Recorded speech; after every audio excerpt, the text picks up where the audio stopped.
what they do. Back at you with another interview right here on my podcast TV. And boy, y'all be ready. Check this out, man. You already see who's sitting next to me. You see what I'm saying? This interview had been supposed to went down. But here it is. If you don't know who he is, you're going to find out a little bit. You see what I'm saying? But without further ado, I'd like to thank my guests for coming. Appreciate you coming, man. So we're going to go on and we're going to kick this off the right way. Go ahead, man, and tell the people what you go by, what your name is, and where you're representing. Y'all know what's up, man. This Blue Magic. Fastest motherfucker Chevrolet down here. I'm going to start this bitch off just like that. But y'all know from Carroll City, man, Dade County shit, man. Right now, we on the Bab. If y'all want to get one of them good motors, fast motors, man, y'all tap in, man. Stop all that, you know, saying you got that 1,000, man. Come get that 1,000, man. Y'all come tap in with it, man. I get you flying just like this. For sure. You jumped out the gate. You told me your name, right? I told my name. Okay. So we got Blue Magic, Carroll City. What they call it? They call it Mommy God now, Mommy God now. Mommy God. They call it Mommy God, man. Mommy God now. So, Blue Magic, man, growing up in Mommy God, Carroll City, man, how would you describe your life growing up in Carroll City as a young dude, man? You know what I'm saying? As a young dude. Young dude, man, anybody y'all know about the Bajas, man. I grew up in the Bajas all my life, right up 211, 33rd. You know, just growing up like any neighborhood, any hood, you know. Got to get it how you live, you know. I was a little light-skinned in my part of town, so, you know, every day was a how to defend yourself type shit. All we got to prove you belong in a neighborhood type shit. So, you know, anybody, you know, I ain't, my credentials, my track record is all good. Nobody can come outside and say I did nothing crazy, nothing stupid, ridiculous, man. I grew up the way I was supposed to grow up, grinded hard, and worked hard, you know what I'm saying? And got where I'm at now. You know, my name is good where I'm at, man. You ask anybody about Blue Magic, White Boy. If you know me, they call me White Boy. But Cad, either way, y'all can know. Y'all know what time it is for me, man. Yo, because check this out. Boy, I don't know what it is. I mean, you way lighter. In the hood, boy. You got to prove yourself when every day. Well, you got to prove yourself, boy. They automatically just look at a nigga like, man, he green. Man, you got to prove yourself. Every time a motherfucking movie came out, I was that motherfucking name for the next 2 months. Cornflake, Potter, what else? What other things they call me? I can't think of the second name. Wait, you had it rough, boy. I had it rough, boy. You know, you had it rough. But everybody knew my old girl, man, and my family, man. So you know, they know not to. You can press, man, but you can't press too hard. Right. Then it go a little stupid, then. But you know. And man, someone told me you had some relatives down here. Someone said, if I'm mistaken, they say you some Kansas Sonny born. Yeah. All my whole family from down here, P. Ryan, Goose. That's crazy, man. Richmond Heights. Somebody just told me that. Princeton. My grandma grew up in Princeton. My granddaddy was down here in Goose and Richmond Heights and P. Ryan. So I got a lot of family down here. A lot of my stomping grounds. And when I was a kid, I was down here over there by the railroad tracks over in Princeton. Growing up down there, visiting my auntie and stuff, and you know, most of my family is grounded down here, man. Spivey's, anything you name Spivey down here down south, man, that's me. For sure. So did you grow up with a single parent home or both of your parents in the home? You grew up like how you? I grew up with my grandfather. So my old girl, God rest her dead, she was outside, man. You know, 84. There was some crazy years down here in Miami. You know what I'm saying? My old girl was outside, so. My grandma and my granddaddy raised me. And my granddaddy was a mechanic all his life. So, you know, he pretty much put the first wrench in my hand. And I've been, you know, he always told me, though, never be a mechanic. He's like, I don't care what you do do not be a mechanic. So, you know, I try to find a way to get around that, but still do the same thing. For sure. And so, when you, so your grandparents grew, your granddaddy. Yeah. So, when you was growing up, did you remember any like life qualities that they instilled in you? You know what I'm saying? When you was coming up, that stick out to you that you remember? My grandfather, man. So, you know, he was back then down south. Down here, it was different. You know what I'm saying? He grew up in Fort Valley, Georgia, And then he went to the military. He was in World War II. Then he moved down here to Princeton and Gould. Yeah. So he was born in Fort Valley, Georgia. Then he went to the military. Then he came down here to Gould. And so, he graduated with a 13. I mean, he left school with a 13 at 13 years old. Never finished high school. Never finished nothing. And back then, that was like something that was normal. Like you didn't have to finish high school back then. Right. You back then you was getting outside, getting some money, to go to work. So with him, I seen him work from when I was born and he got me. He was 50 something when he got me, and I grew up with him up until he passed away. He was 93, and he retired at 87. You know what I'm saying? So like watching him get up every single day and work and go to work every single day. Yeah. My grandmother never worked a day in her life. She never had a job. Yeah. And he had 6 kids. He took care of everybody. So for me, seeing him work hard like that and go to work every day, even when he didn't want to provide for his family, is what I look up to, and that's what I do for my family. Okay. That's a good quality. Yeah. That's a good quality, man. You know what? You just said something. You said your grandma never worked. Never. That's some old school values that men, stood by. And the reason why I'm touching bases on that is because that's one of my goals. That, I believe when you got a good wife, man, if you can do it, she deserves to, not have to go to work. So that's one of the things that I want to achieve. You know what I'm saying? So how many brothers and sisters you got? Any siblings? Yeah, I got 7. I got 1 sister, and I had 3 brothers. I got 2 brothers now. One of my little brothers passed away about 4 years ago. So it's just me, my sister, and my 2 little brothers now. Oh, okay. Who the oldest? My sister the oldest. I'm the second oldest. Okay. Yeah. So during this time when you was growing up, like before you even got in the cars, right? How was the car culture like? Was there a car culture? It was a car culture back then, man. It definitely was. Back then, I grew up in 84. I really ain't. My granddaddy was strict military household, man. So it wasn't no going outside, doing this and doing that. You had to stay home. So anytime I caught a glimpse of any type of cars, it was my uncle. My uncle had a lac, a 70 tray lac on some 30s and Vogues. He had the what year it was? This was like 91. This was like 89, 90, 91. Okay. He went in prison in 91 for snatching pocketbooks, and they gave him 30 years for that. So that was the end of that. But I remember seeing him, with the beat out in the 7 tray Cadillac, 30s and Vogue. Back then, he had inner tubes in the tires. And like every time he take the car, they got them inner tubes, get a nail in, and the inner tube pop. And he been in the backyard stressing, trying to fill that inner tube up. Cheers. So, yeah. I grew up, watching that. He was the one that picked me up from the high school with the beat out. I hop in the back seat, and I was like, man, I got to get one of these, man. I got to get something like this. And so during that time, what type of cars was being fixed up during that time? Back then it was Cadillacs. It was them Broms. Yeah, you're right. It was them Broms. 89, 90, 91, it was Cadillacs. And you had a soft top Cadillac. You either had a green one, candy apple green, or even a factory green, or them teal ones, or not the beige ones. The beige ones and the green ones. Put some 30s on there, some gold 30s on there, some chrome 30s. That's right. And you had some white walls on it or some Vogues on it, and you ride it, man. You clean. That's right. And what was the extent of their build back then? Back then it was just rims and ride and music. Right. Put some rims on it, put some music in the back, and that was it. You outside. And do you remember if there was any like heavy hitters that stand out to you back then? For me, I was too young. I really ain't started getting into cars until around like, 95, 96 when I actually started having a chance to go outside and see cars back then. You know what I'm saying? And in my neighborhood, where I grew up at, it was people that I was like in middle school, high school. Them boys bossy them. Them boys had them 96 Impalas. Back then, that was like fresh. Right. So to have a 96 Impala in 1998, boy, you had to be doing good back then. Yeah. Bossy them, Lucky back then. I remember him when I first started getting the car. We had that green box Chevy. Yeah. Who else? His Nate. I think Nate. What Nate had? I forgot who else down there.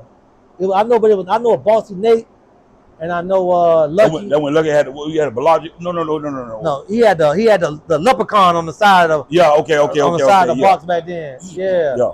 Back then, and Yeah, one of my first homies to get a car, my boy Leroy. He had that box Chevy, a white one on them 20s, and stole that shit in front of the flea market. Yeah, yeah, yeah. So like that was pretty much the culture for me back then growing up. But no, I really ain't started getting into really seeing cars until I was like 10th, 11th grade, and that was the first time I saw a Trick 75. He was over there by American. I guess he was part of something. And I was going to the bus stop and I saw his car sitting out there. I think he had the Gucci top or the Coach top or something like that. Yeah. It was red or burgundy with the Coach top or something like that. I saw his car walking by. I was like, damn, boy, I got to get me one of these, boy. I got to get one. And then ever since then, it was just so was there anybody that you would say that was like heavy influential to you like that and influenced you to want to, when we were small, we used to be like, man, I can't wait till I get my car. Like, you know what I'm saying? Anybody that influenced you?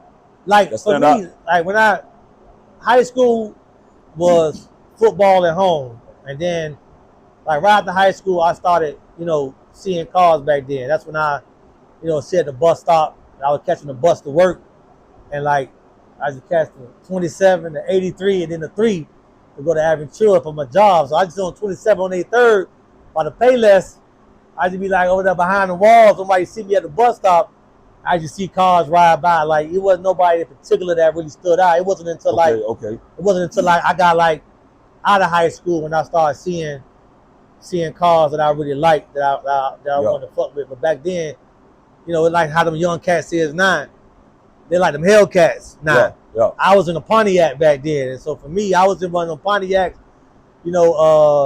I used to see when the East Coast Riders came out. That's when I first saw Murph. Yeah. I first saw Murph on there, and then I saw the dude with that name that got so bad for me now with that 72, that baby blue one. Yeah. When him and Murph used to race, and then back then it was Chevy riding high. So it was that green Regal on them 30s that had the paint the backs on there, and then I used to see 9.5 them, and then I saw Mono with that green box with the paint the backs on there. Yeah. And then them Avalanche boys. Them Avalanche boys had them, that candy blue Avalanche, the other Avalanche, all them boys was on paint the backs back then. So like seeing them boys growing up, like that's when I first started really getting into cars. And I just wanted me some paint the backs on my shit. I don't care if that shit was new or old. Yeah. Or whatever it was. You brought back memory, boy. Cause boy, I told East Coast Rider down, boy. Chevy riding high? Yeah. Man, listen here, man. Dre Cool and Dre, when they had that black and white, that black and white 7-1 back then, up our way, it was Dale. Yeah. Dale P was spraying them checker flags when everybody thought. Yeah. So everybody back then was putting the checker flags on everything. They had the checker flags on new schools, old schools. They started doing the airbrushing on the trunk. Them boys from Little Haiti, Fat Boy had the Intrepid on the 27s. Yuck had the candy purple Grand Prix. That was my age. Like that was for me for cars. Like down here, down south, where they had them old schools. Up my way in Carol City way, it was like a lot of them new cars. Man, we all had Pontiac, we had Monte Carlos, we had Buicks back then. All front wheel drive shit. That's what we were riding back then. Yeah. So what was your first car? My first car was a Pontiac, a Grand Prix. Like a first car that you said that you dropped rims. Yeah. I had painted backs on it. That's when you had to get back. So when I was dropping my Pontiac, it was a dude down here. First time I ever seen Forgiato. He had a baby blue Don't. I think that was the dude that passed away. He had that car wash. Had that song, Jizzle. He from up that way, up Miami way. Jizzle had a Don't with some candy blue with a white top, with the all blue Forgiatos, the Fiord, the big face on it. Yeah. Him, and then Lucky had his 7 tray, the green one. Yeah. And he had to paint the backs on that one. Yeah. Yeah, he had to paint the backs on that one. So that was pretty much like the ones I seen when I first started getting into my car. But we was at Monte Carlos and Grand Prix back then. So I was like 19, 18. I had dropped some backs on the Grand Prix and we would just ride around through the city just cutting up through traffic. Right. So what was the second car you had, if you can remember? Second car I got was, I bought a Camaro when the Camaros first dropped. When they first came out, everybody, and then mama was trying to get one of them SS Camaros. I had one of them. I had some Forgiatos on there. I had a black, came from factory. Then we put some pinstripes on. There was a whole bunch of us, man. We was on the front of Rise magazine. That was back in 2010 or something like that. So I had my Pontiac from like 04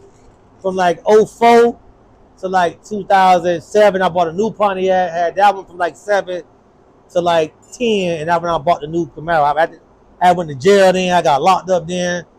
I was down for about 2-3 years, and then I came back out and I bought me a Camaro when I got out.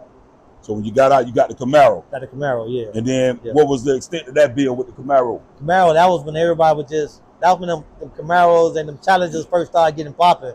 Right. I got the Camaro off the showroom floor as soon as I got off them papers. That was the first thing I bought, that Camaro. Dropped some Forgiatos on there, and we was cutting up then. Right, it was like 8-9 of us. We had a little car club back then. Back then, car clubs was cool. Like back in 2010, 2011. Yeah. So we had a little car club. Rise magazines came out. We was on the cover of Rise magazine, doing that shit. So that shit was cool back then. Right. And then after that one, what came? After that one, I came down here. I was like, the Camaro game was nice, but then that's when the old school started picking back up again. Cause the old school have runs. Yeah. They have runs and then they die. Shit get crazy, that shit die, and then when shit get good again, old school get back popping. But so you know what? Down south, it never really stopped. Never stopped, boy. Always love the old school. What's your boy that was down here, man? I know he got jammed up some time ago. He had bought all his partners old schools. Oh, Frankie. Yeah. He bought all his partners old schools. Everybody, all his homeboys, he bought them old schools. So when I had my Camaro about 2 years, I was like, man, this shit dead. I need to get in some new shit, man. And I wanted me an old school. So started looking online. This is around. I'm out, get money coming back through again. Gotta get me old school. As soon as you get some extra little disposable income, start thinking about what you can spend that shit on. So I was like, I gotta get me old school. Yeah. So I came down here and I bought a 7-tray hardtop. I forgot dude's name, but it was one of Frankie homeboys. Yeah, remember the one? Yeah, you want to take me over there? Yeah. I want to take you over there. It was one of the car that Frankie had bought to his homeboy. It was Frankie uncle. Frankie uncle, yeah. So he took me down there. Got in contact with him. He had a 7-tray in the backyard. Kenny Apple Red. Sudamar had painted. I went down there, talked to him back and forth with him. He sold me the car. Had a 454 in it, no rims, just a car. So I think I gave him 10 bands for it back there. That was you the first one that I've seen. That I ever heard about concave. Yeah, concave. Yeah. I'm like, what a concave? Yeah. So I came down here, bought that car from him, brought it back up there. Back then I was working with Forgiato. So I'm talking to Forgiato, trying to work something out. So they were like, man, we're going to make something for this car. We're going to do some shit that ain't never come out before for it don't. I said, fuck it, let's do it. So I said, what I'm going to do is, I'm going to flip the whole car. I said, I don't want to keep it red because I already had Forgiato on there. After we went to that Miami Beach Convention Center. They had that Forgiato Fest down there. That's when down south had the whole convention center. I ain't gonna lie to you. Yeah. We went in there. That's when they took that picture of Turbo Kid car when that shit was squatted all the way down. Yeah. Turbo Kid was down there. It was Frank 7-1. Yeah, the Vert. The silver 7-1. And he had the hardtop 7-1 there too. I didn't see the hardtop. I saw that Vert. Yeah. He had them Forgiatos on that Vert. What was it, the Shanties? One of them, he had the Vert, and then it was that back there was that Cream 75 that was down here. Rock City. Yeah. Rock City. It was what was the other one? It was the other one down here. It was Turbo Kid. It was what other ones that was down here? I know the one, but I can't remember all of them. I can't think of all of them, man. It was so. When I tell you, down south had the whole don't squatted. Squeaky was that clean 7-1. The 7-1, yeah. Top. Yeah, with the black top. Squeaky car was there. Yeah. I can't even think of all of them, man. Like when I tell you, that whole side was squatted donks with Forgiatos, all of them from down south. Yeah. I had my donk in there for the first time. I had my hard top And it was a couple of guys from Carol City, new named Chris or somebody. There was a couple of guys that had donks, but it was down south. Down south had the donks. That's what down south was known for. Like, you know what I'm saying? They always had the old school. Yeah. So when Forgiato talked to me after the show, I talked to him, we rapping. They said they're gonna do something for me, something different. They ain't never seen on a dunk before. I said, fuck it, let's do it. So I didn't get the car. I said, I'm gonna flip the whole car. I painted the car, put it down here to Sudamar. Yeah. Sudamar brought the car down here. I said, we got to paint the car. I said, we need the car quick. So I was trying to talk you going to Candy. You like, man. You see, don't have waves. You know what I'm saying? So back then, always it was Candy. And then it got to a point everybody want base coat, clear coat. Everybody want to do base coat, clear coat. So around like 2012, 2013, 14, people started going base coat, clear coat because it was only so many Candy colors you could go. Yeah. And people want to do something different. So then we started doing base coat, clear coat. So I did mine silver with the black insides, and then I dropped them Forgiato concave rims on there. I ain't never seen them before.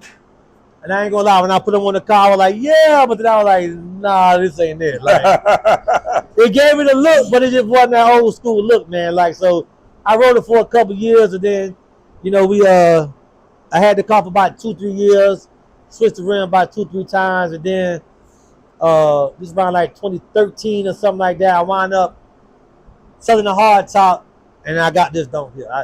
I traded my hard top for this dude down here. I gave him my car. My car was running and driving. I gave him my car in I think like 10,000, 11,000, and I had a Project Vert that was already off the frame that working on it. Wow. All I had to do was get the baton and finish it up. So that's what I did. So, okay, then you got this. But before I get into this, I want to get into the hard top, the one you be racing. Yeah. Okay. No, that's a whole different car. I know that. Yeah. But I'm saying I want to get it because I want to end it off by talking about this masterpiece here. Okay, but I want to get into the hard top first. Yeah. So the hard top that you be racing. Yeah. What made you get that hard top? And like, what made you get that? I'm gonna just be honest with you, man. Just pure stupidity. Like, it's just dumb, bro. Like, we was in these, and these was fun on the street to race, and then then we started going to the track with these cars, and then when we started going to the track, that's what changed the whole narrative of the dunk racing. You know what I'm saying? Right. Because back then, even when Murph was racing, he just took the rims off, slicked up, and raced. It wasn't all this extra ass, crazy ass shit that's going on that went on with the dunk racing from 2018 to 2024. It was big money racing, so everybody trying to get an advantage, and they trying to win. They trying to, cheat. I ain't gonna say cheat, but take the advantage. So back then they cutting up cars, they gutting out insides, they cutting out fender wells, they doing all this crazy stuff to the cars, and I refused to do that to this car. Okay. I said, I ain't cutting this car. I said, I ain't cutting my car. I'm not doing that crazy ass shit, man. So if y'all want to take it there, then if y'all want to go that route, I'm going to build a whole new car for that route. And, I built the whole race car, because I had a race motor in here. I had a 3,000 horsepower motor in this car. Damn. And I had to race that car up and down the street. I'm talking about fast. This car was 5,500 pounds. I had to race this car. And then, I was racing against cars that was lighter than me. So I went against all that racing shit, but that shit makes a big difference. You racing a car that's 3,500 pounds compared to a car that's 5,500 pounds. I don't care how much horsepower I got, that car got the advantage. You know what I'm saying? Yeah. So when you start doing that, I was like, I'm not doing this. So, at the time when I had that race motor here, I was on top, the fastest dunk down here. You stomped that. I stomped that. No, I say you stomped that. I stamped that. At that time and now. I feel like that, you feel me? Oh, so you got a question pertaining to that. We gonna get into it later on. So back then, I was the fastest. I beat everybody. So that year, I think it was 2021 or something. I beat everybody. So they wanted the car in SEMA. So we dumped the car down here. This is when I was the first and only person to do this. I don't care how many people come online and say they did what, they did that, they did this. Ain't nobody drop a car in 28 days. I took this car apart, but it was October. I think it was October the 13th. Took the car apart. And when I say take apart, I'm not saying, we did this. I took everything off this car. Interior, top, motor, paint, rims, brakes, everything in 28 days. It's documented. From the first day, I bust this car down to the last day. You know what I'm saying? Y'all can imagine how much that shit costs to do that shit in 28 days. But I did it in 28 days. Built the whole car, front to back. Loaded it up November like the 8th or 9th. Took it over to Las Vegas. Displayed it on the floor of SEMA. They doing it now. I salute them. I salute y'all for doing it, man. But, you know, this motherfucker was on the floor of SEMA years ago. You know what I'm saying? Ask the fastest don't.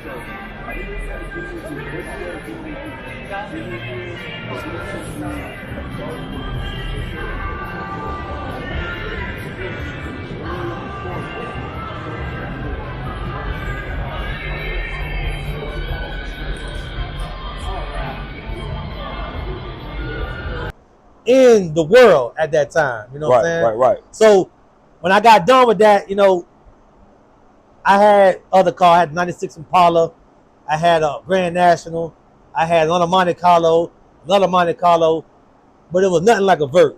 I don't care what nobody say. You could build whatever, however to fill whatever void you want to fill. For me, it ain't nothing like a Vert. Yeah. So at that point, I was like, I got to get my Vert back on the road because I couldn't drive that car on the street no more. It was a race car. Yeah. I got to get my Vert back on the road. So at that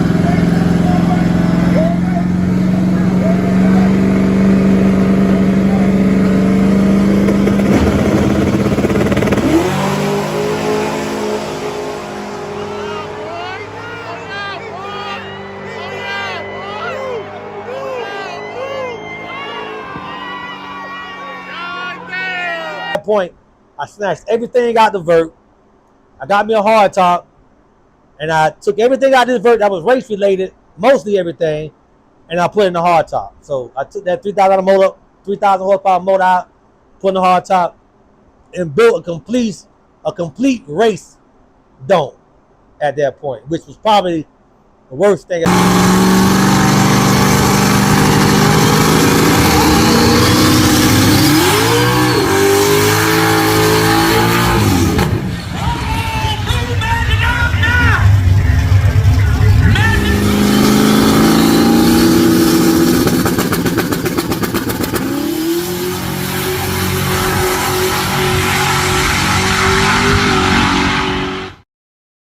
Ever did, ever, in my opinion about it. You know what I'm saying? So, the hard top. Yeah. You went with a real. The motor that was in here is in the hard top. It's in the hard top. Yeah. Did you make any changes? Just suspension wise. So I had to build a whole new race suspension for the car. Back halved it, tubular arms. You know, I'm talking about tubular front suspension. Bars all up and through the car. Ain't no frame on the car, number of bars.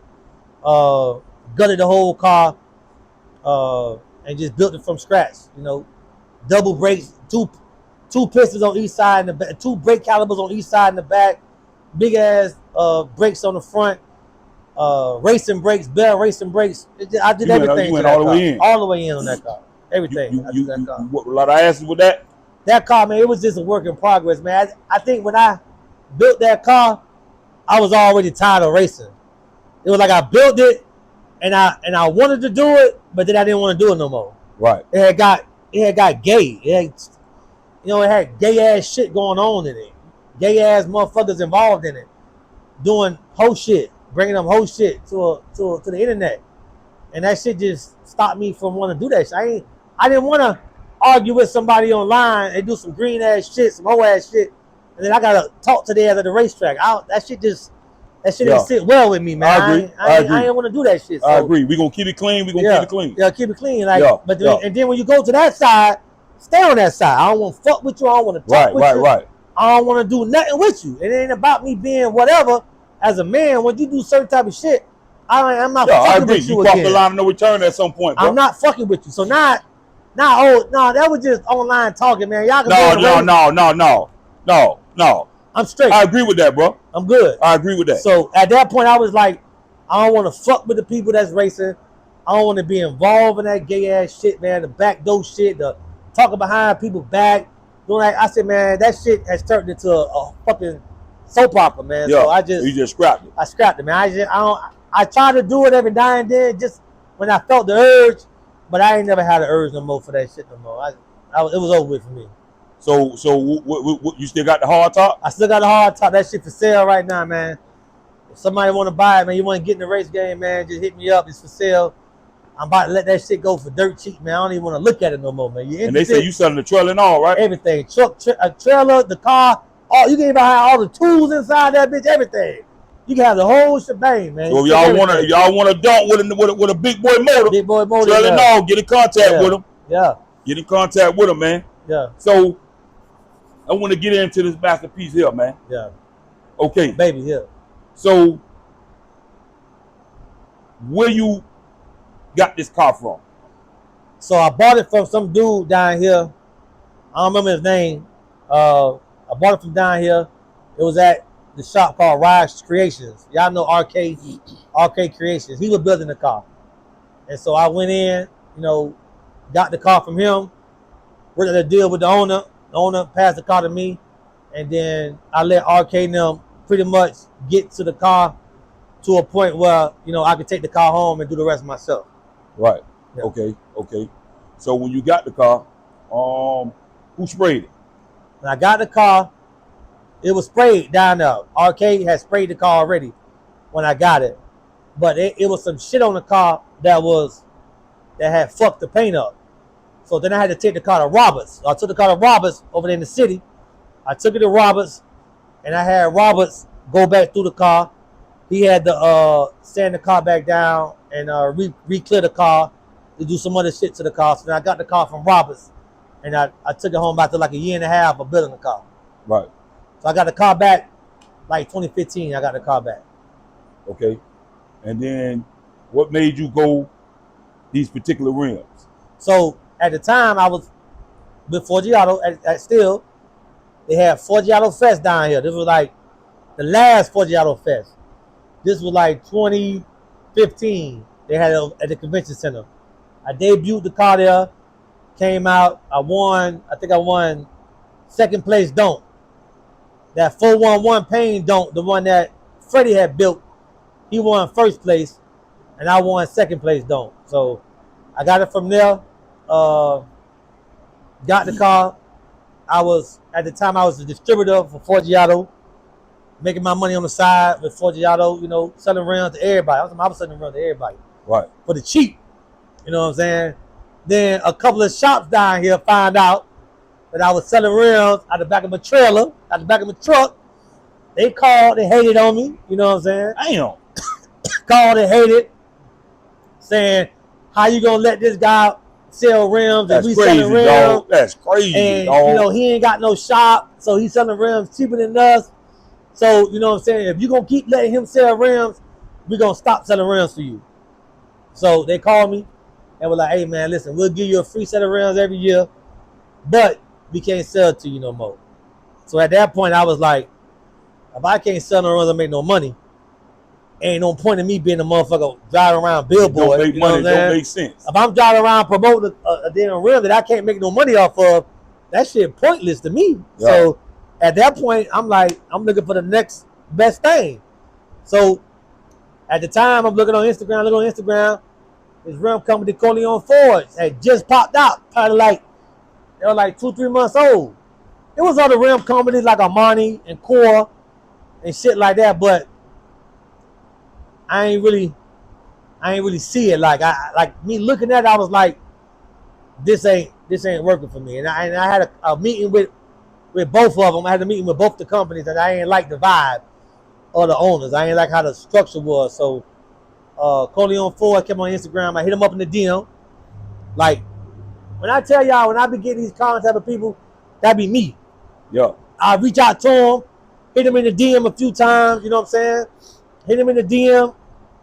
I run like 2 or 3 times. I told him, hey, listen, I just said Forgiato, this is what I got going on, so y'all know exactly what I got going on before y'all change the script on me a year later. Listen, I ain't got no shop, but I'm selling these bitches out the back of my truck, and they selling like crazy. So this is what I used to pay for my run at Forgiato. You give me the run at that price, I sell these bitches like never before. I promise you, I'm gonna sell these motherfuckers. I'm gonna have everybody down here at least trying to rock a pair of these motherfuckers. So we talked over the phone. I never even went over there. Talked on the phone to the owner, Mo. He said, listen, you do this. He said, you do this, and I'm gonna do this. I said, cool. He said, I'm gonna send you a free set of runs right now to put on your car for advertising. At that point, this is what I'm gonna sell them to you for. Sell them, and I got you. And it's been on since then. You know what I'm saying? Yeah. First 4 years of me working with, I was the #1 salesman every year. Every year. Like up until last year, the year before last, before I opened up my shop, when I was just doing that, #1 salesman every year. Yeah. Every year. Selling over $2 million, over $1 million, close to $2 million worth of runs every single year. And so who did the interior? Interior. When I first took it from the shop, I took it down to Joey. Joey always did the interior in this car. I done did this interior in this car about 4 times since I had the car. I done put about 4 different tops on the car. So like every 2.5 years, I go for a refresh. Do a new top, a new interior, new carpet. Make sure it's always up to par. Okay. And when it comes to the music. So at first, I used to deal with shop in Miami Lakes called Fuller Sound Protection. I still fuck with them. We still do a lot of business together. But this last time around, I took it to Tito's. You know, I saw what Tito's was doing with the interior. I saw what he was doing with like how he was putting everything together, man. And I was like, man, I gotta go to Tito's. So when Tito's, had a conversation with Tito's, we got a deal, and he put the music in here, man. Tito, hey, shout out to Tito's up there at the swap shop, man. Listen, that man do good work, great work. I highly recommend. You know what I'm saying? Highly recommend. So let's get into like the brake system, suspensions, and all that there. Yeah, you know so all the good shit. You want to get into. Yeah, all the good shit. So this car, I built this car, and when I was racing the car, once again, I reached out to companies. You know what I'm saying? I reached out to Holly Performance. I reached out to QA1.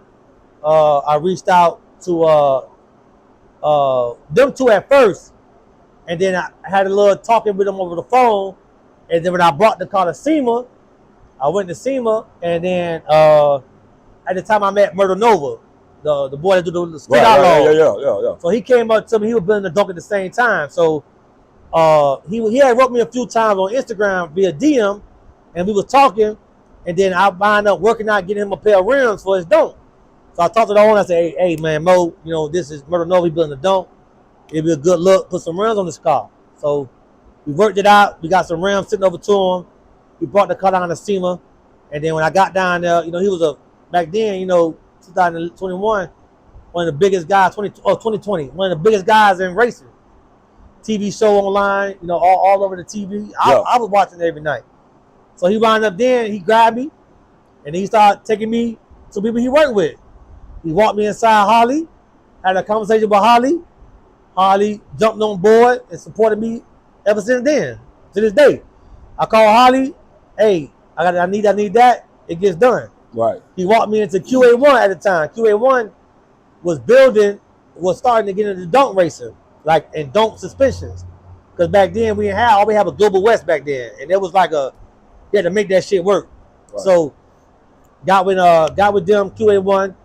We talked, we linked up, and they were like, hey, listen, man, we're gonna build this kit We want to give it to you. We want to let you put it on the car and see if it works good, see if it works good for the car. And if it worked good, we're going to push it out as a mass. So they got with me, they gave me the suspension kit. They gave me everything but the car, front to back, everything suspension-wise. QA1 gave it to me. They even gave me a carbon fiber dry shaft I got on this car. I don't know if there's another person out here with a carbon fiber dry shaft on their car. Carbon fiber dry shaft I got on this car. That's crazy. Yeah, I got on this car here. So I got one of them from them. We put it on the car. Then he walked me in the quick performance booth. I said I was quick performance. We talked up some stuff. I want to get a rear end for this car, quick performance rear end. And they also custom built me a quick performance rear end for my race car. So, now I'm a distributor, South Florida. We need a quick performance rear end. Holler at me, I'll get it for you. You know what I'm saying? Yeah. Anything. Also, Bell. Harley owns Bell. So, whenever I need something Bell related, I give them a rep from Harley. Hey, I need this, I need that. And then make it happen. These brakes on the car, they gave me these brakes. You know what I'm saying? They gave me the front brakes and the back brakes. They gave me some racing rollers on here. That's why I ain't got the holes in mine. So when you racing, the holes, it gets so hot they start cracking. And so they'll have cuts between them. You know what I'm saying? So they gave me an actually racing rotor for this car. So this is a racing rotor. These don't crack. These don't do none of that shit in the middle. They don't warp. They don't do none of that. If a high temp. So I put these on this car and I put them on the other race on the hard top too. Okay. So let's get into what I know everybody gonna want to know about. That motor. All right. So exactly for the people who don't know what the motor is in your car. All right, so we're gonna go a little back now, right? We're gonna bring it back. When I dropped this car in 2015, I had an LS in this car. Right after that, I put nitrous on the car. Right after that, I put the Magnuson supercharger on the car. Now, back then when I dropped this Magnuson on there, there was only like 2 other cars down here. Hold on, before you say that, you was on Candy on Chrome, right? On Candy on Chrome in my Pontiac. Not this. Hold on. So Candy on Chrome, yeah, I'm chill. I'm thinking about East Go Rock. Candy on Chrome, because that's the same. I was on Candy on Chrome with this car, yeah. What motor that was? That was a LS supercharged. Okay, all right. Yeah.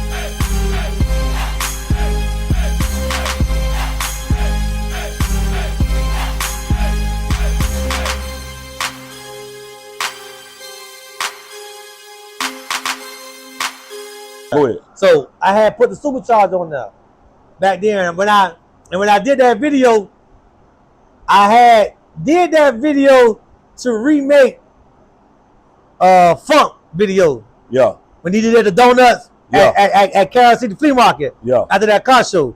And he did that video with them donuts and his hard top. It was a Burt, 7-tray Burt back then. I said, man, I gotta do that shit. I'm gonna do that shit one day. So when I saw him do that shit, I went ahead and put the Magnuson supercharger on here. This is 2015 now. Back then, we all know who had the motors back then. You know what I'm saying? Like the real motors. Back then, it was big blocks on nitrous. Or it was only a select few that had the Magnuson supercharged LSs. It was T-Boo. He had one that was running real good. And it was a 75, like a black 75 that at the time Mirror Motorsports was doing them. So Mirror Motorsports did that one, and then I came right behind it. But I think mine was just more vocalized with, because I was the one talking a lot of shit and trying to race every day, every week. Right. You know what I'm saying? Back then T-Boo was fast, but he really wasn't online like that. He wasn't talking like that. He get in his car, he would hang out, have fun, and go home. And back then, I had mine with the supercharged LS, and it was only a couple more cars down there back then. At that time, I was running. Fly had the bit block in his car, T-Boo, and everybody else just had them. What you call them? The turn the corner motors. Yeah, turn the corner jam motor. They had the jam motors back then. They were chopping real good, but them shits wasn't doing nothing back then. So back then I was terrorizing the streets, man. We racing. Hollywood always had him a nice motor in his car, but he always had big blocks back then. Yeah. It was always big blocks back then. So I was probably one of the few, one of the first to put them supercharged LS in his cars, and ever since then, I keep one in there. I didn't put by 7, 8, 9 motors in this car since then. Right. You know what I'm saying? Like, this is a real deal. When people be talking crazy numbers and talking this and talking that, this is a real deal, probably $1 million don't. I'm not even lying with you. Hold it. I'm not lying with you. Whoa. For real. Whoa. For real. No magic. No over exaggerating. No cap. No over exaggerating. This is a real $1 million don't. You gotta think about it. I did the car in 2015. You gotta break that down now. Did the car because a lot of controversy. 2015, I did the car, built the car, frame off, everything. After that, I done painted this car about 4 or 5 times now. Y'all know how much paint jobs cost. I done dropped the interior top 4 times. Y'all know how much that cost. I done had 8, 9 motors in this car. I done rebuilt the same motor about 3, 4 times. You know what I'm saying? Dropped different setup. You think about the math. What a motor costs. I done had 8 of them motherfuckers in here. I done had LS supercharged. I had LS. I started off with a 5.7. Then I went to a 6.0. Stroked it to a 408. We did supercharged Magnuson on that. And I took that out. And I did a LSX block 427. I did that with a supercharger at first. Then we took that off. And then we did the big turbo motor. We had a big Pro Mod 98 turbo motor in the car. I did that, blew that motor up twice, redid that motor again, then took that out, put the big block in there.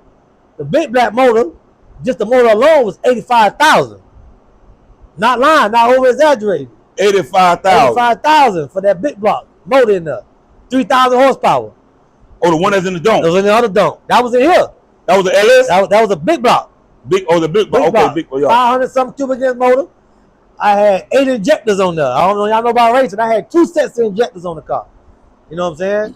Big ass turbo on that car. Took that out. Went back with an LSX in there. I did that motor for a little while. And then I took that out and I put this motor in there. And this is the big daddy motor here, man. This is a big LS. So let before I ask you that. Before I get into that. Then I took it off the frame again and redid the whole frame on the car. Okay. Took the whole frame off. We did everything on the frame, everything on the car. Powder coated front to back, everything, put it back on the car. And then when I did that 30-day drop, that 28-day drop, imagine that. Paint, brakes, rims, top, interior.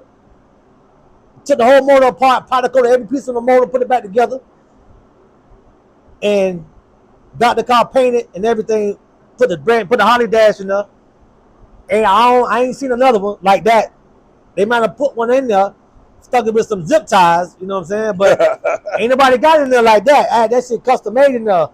You know what I'm saying? The Holly Dash. And I did all that in 28 days now. Imagine how much money I spent on that. And that was 28 days spent. Got the car back, re-licked it again, jet fly, re-licked my car. Had a little issue with the paint before, brought it back, relit the car twice since then, and then I built another motor in the car. But this is a real deal. I stopped counting, in 2018. But so wait a minute. So I want to clarify something for the people. Yeah. You saying this is a $1 million car because it got to that big number over a course of time. Over 10 years. Okay. Because some people run with it like you trying to say, over a course of time. This car that makes sense. This car has had about $1 million. You sure you still ain't exaggerating with the million? No, I ain't exaggerating. Okay. Now think about it. One motor, $85,000. Huh? One motor, $85,000. Yeah, just a lot of paper. You know what I'm saying? Bro. And countless amount of transmissions that have been in this car. So this car is probably a real deal. Had $1 million poured into it over the course of 12 years. Okay. Yeah. So this particular motor right here. Yeah. I mean, however how far you want to give them, you want to get into the detail. Let's get into this motor, what it is. Into this one.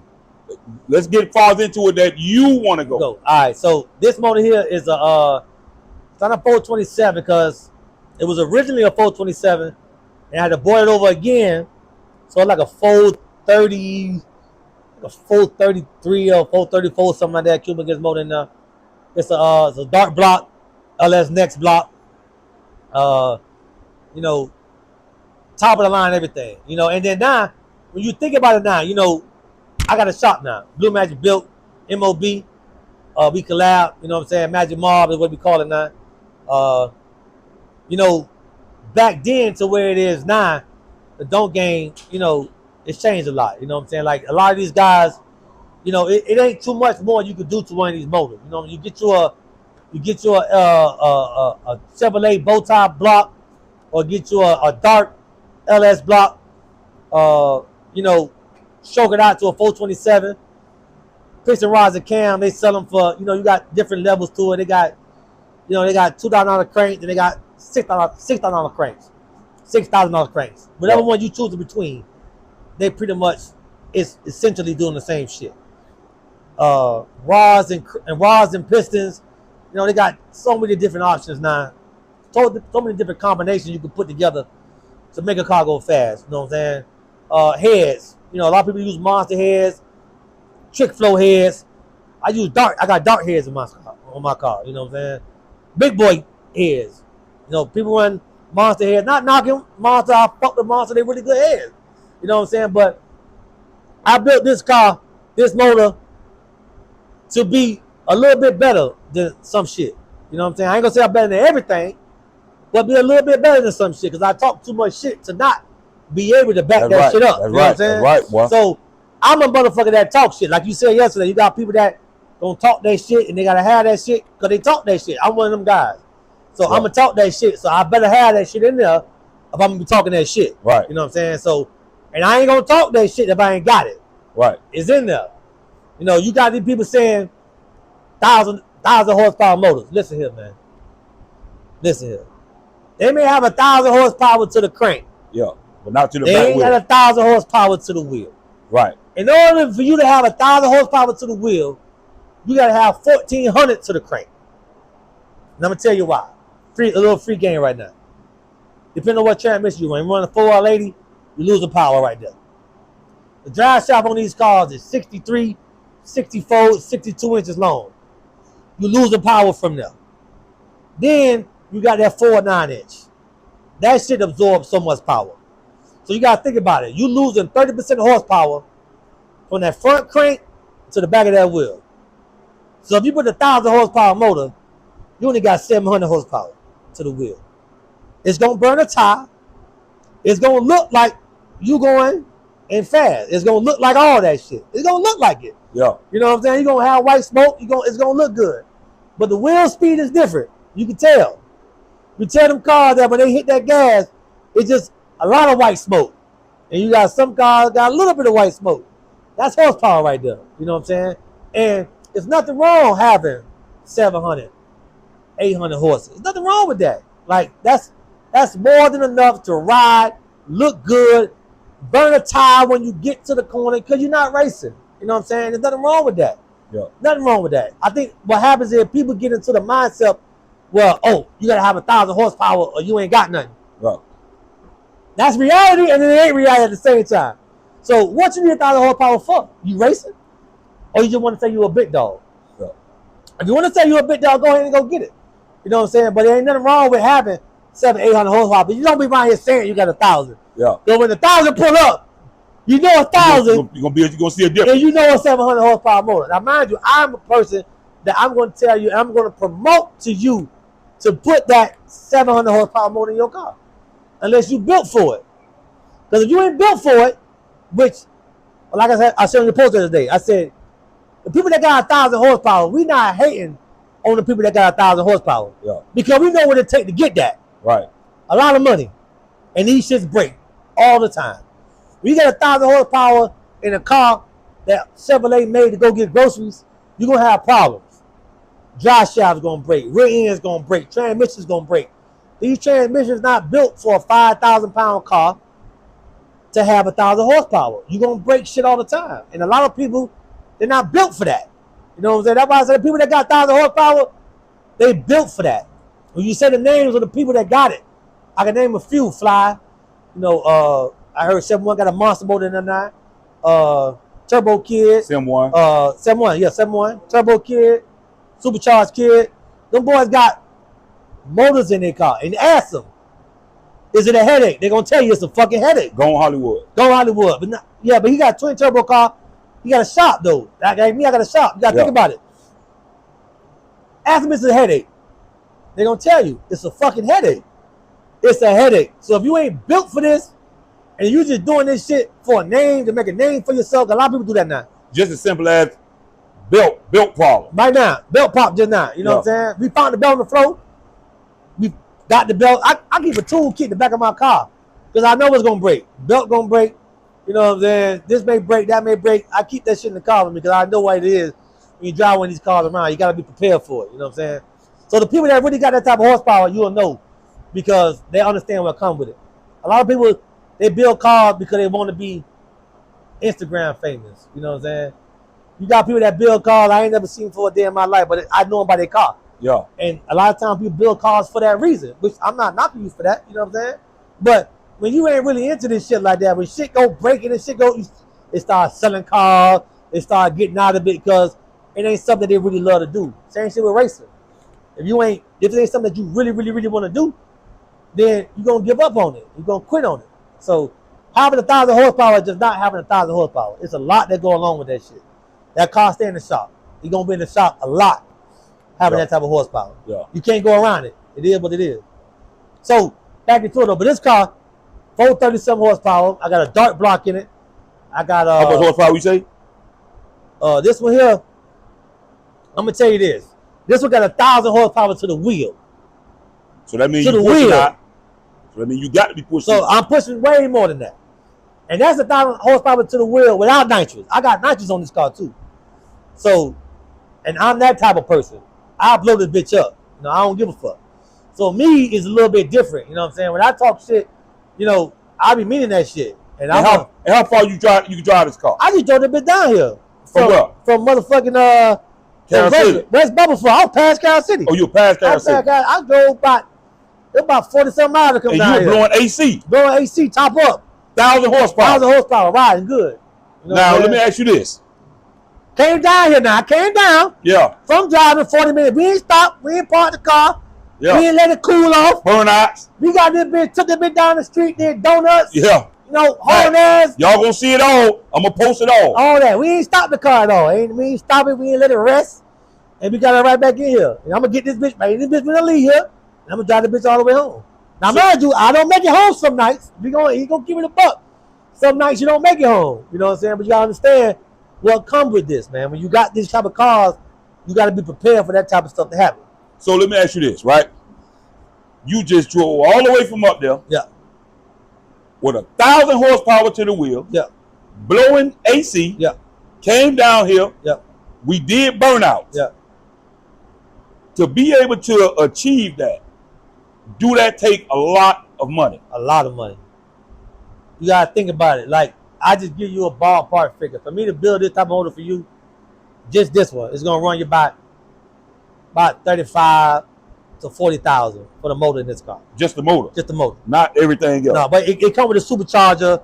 No, I mean from front to back. No, that's just the motor. Motor, okay. You gotta buy your transmission. You gotta get you at least, at the minimum, a stage 3.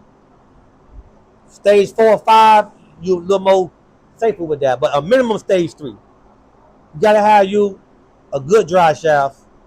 I would suggest having a drive shaft loop on there, because God forbid that shit break, the drive shaft coming through the flow. You know what I'm saying? And these break a lot on these cars. You gotta have you something that can hold that power. Now listen, you got people that got 4 9 inches, right? You got people that got them. They say, "Hey, I sell them. I got James Bond his." Yeah, you been hearing me talk about it? Yeah, I got James Bond his. Mike. Okay. Mike, I got his ring. He got his from me. Salute to my boy for trusting me. Yeah. But see, there's rear ends, and then they got different type of rear ends, right? You know what I'm saying? If you look at my rear end, you can tell that mine is a little bit different just by looking at it. I'm gonna tell you why. Look at the lug nuts on that car. If you see them, mine hang out this big. Hang out the front of that thing. I gotta custom make my rims for my rear end. I got 5/8 studs on there, and I got 40 spline axles in there. 40 spline, not the 35, not the 31s, not 33. 30. I got 40s in there, and I got a spool in there too. So no matter what, my car will always go straight. So when I sit here and talk that shit, I don't just be talking it, man. It's something that I do all the time, man. Like, I got real live shit on this car, man. Like 40 spline axles. I got a spool on this car. I got solid bushes on the car. You know what I'm saying? Y'all be thinking, oh, but I got so much other things in here. I got anti-roll bar on this car. I got so many things in here that y'all ain't got on y'all car. And that's why I be talking that shit on my car. Hey, boy, you beating on your chest, boy. You feel me? You're beating on your Look chest. at that car right now. I got anti-roll bars on that car. I got solid mount bushes in the car. I got a lot of things that, you know, the average car don't have. You know in other words, it's levels. It's very much so level. But it's also levels to what you know. A lot of times, you know, nobody can tell me how to build a dome. You can't tell me. You can tell me how to paint and do body, but suspension and motor, nobody can tell me that. I done did everything. I done had every motor possible LS wise you can put in this car. I had everything. Turbo, superchargers, nitrous, everything. You can't tell me nothing. So when people sit here and talk, oh man, this gonna do this, there's nothing you can tell me that's gonna surprise me. I can tell you exactly what you need to do, exactly what you want to do, and how you want to do it. I can do it for you. Nobody else can tell me that. I'm telling you. Boy. But that come from experience though, years now. Yeah, right. I ain't no overnight. I ain't just jump off the porch. Right. You know what I'm saying? This some shit. I done had this car 12 years. You feel me? So like, think about it like that. No, shit, yeah, 13, no, in 2026. Had the car 14 years. You know what I'm saying? 13 years. So this 13 years of working on this car, you can't tell me nothing else. You can't tell me nothing about nothing. I done had everything possible. You know what I'm saying? People come to my shop, hey, what should I do? I want to do this. I mean, listen, man, what you want to do in your car? You want to drive around? You want to spin a little tire? You know what I'm saying? Make it home every night, be safe? Buy this. You want to do what? You want to go racing? Who you want to race?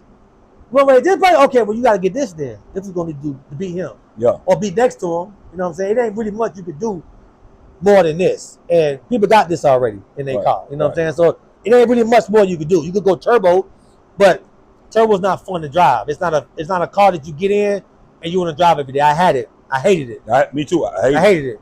I drove Turbo Kid hardtop. That was the last time I got in the turbo car. I don't like when it. them turbos kick in, you don't know what it's gonna do. I don't like that. Yeah, you don't know what it's gonna do. You know what I'm saying? That's why I don't like them. With the supercharger, I know what this car gonna do every single time I get on the gas. It ain't never gonna surprise me. I don't know. You saw that how I held that burnout all the way down the street? Yeah. And you see how I kept that car straight the whole time? Yeah. Why is that? You don't know why. Because my suspension is made for that bitch to go straight. It's gonna go straight. I can hold that bitch down all the way down. You want to see the footage? Hold that bitch all the way down the road. All the way too. All the way down the road. That bitch I ain't gonna spin, lose control. Because I've been doing it for so long, man. I know what this car gonna do, man. So, you know. And you got that suspension. I got that suspension on that. Suspension gonna keep that thing straight. Yeah. It's gonna keep it right. It's gonna keep it tight and keep it always going down the right way. So, I mean, you can always lose control, but having a suspension and me driving the car for 12 years, I know what the car gonna do. You know what I'm saying? So when I talk that and be really talking like that, I don't just be talking that shit. I really be knowing what the fuck I be talking about. You know what I'm saying? I really do. See, when it comes to the horsepower, right? One thing I disagree with, that's my mindset too. There's nothing wrong with 700 horses. Whatever horsepower there's nothing wrong with it, right? But what I don't like is when certain dudes talk so big, like as if they have 1,000 horsepower when you don't. You got to stay in your lane. You have to stay in your lane. Definitely lanes in this shit. You got 600 horses, but you saying you can whoop Blue Magic, they may have 1,000. Now, I'm pretty sure he probably can if you slip or something happen. But let's just say your car hook. If I break, you break. If I break. But let's even just if say, I spin, I'm going to catch you. You see what I'm saying? You got some dudes that do that, though. Yeah, they overstep their boundaries. Even if I'm spinning, I'm going to catch you. They overstep their boundary. In a quarter mile, if you got 600 horsepower, you may hook. You know what I'm saying? I may spin. But once I latch on, I'm going to catch you. You know what I'm saying? Turn them down. It's all mathematics, too. You got to think about it like that, too, man. Quarter mile, miles per hour, horsepower, all that shit make a difference. You know what I'm saying? Like, mathematically, you know, if I stay at a dead halt and you take off, yeah, you might beat me. But if I'm rolling, eventually I'm going to catch you in that quarter mile. You know what I'm saying?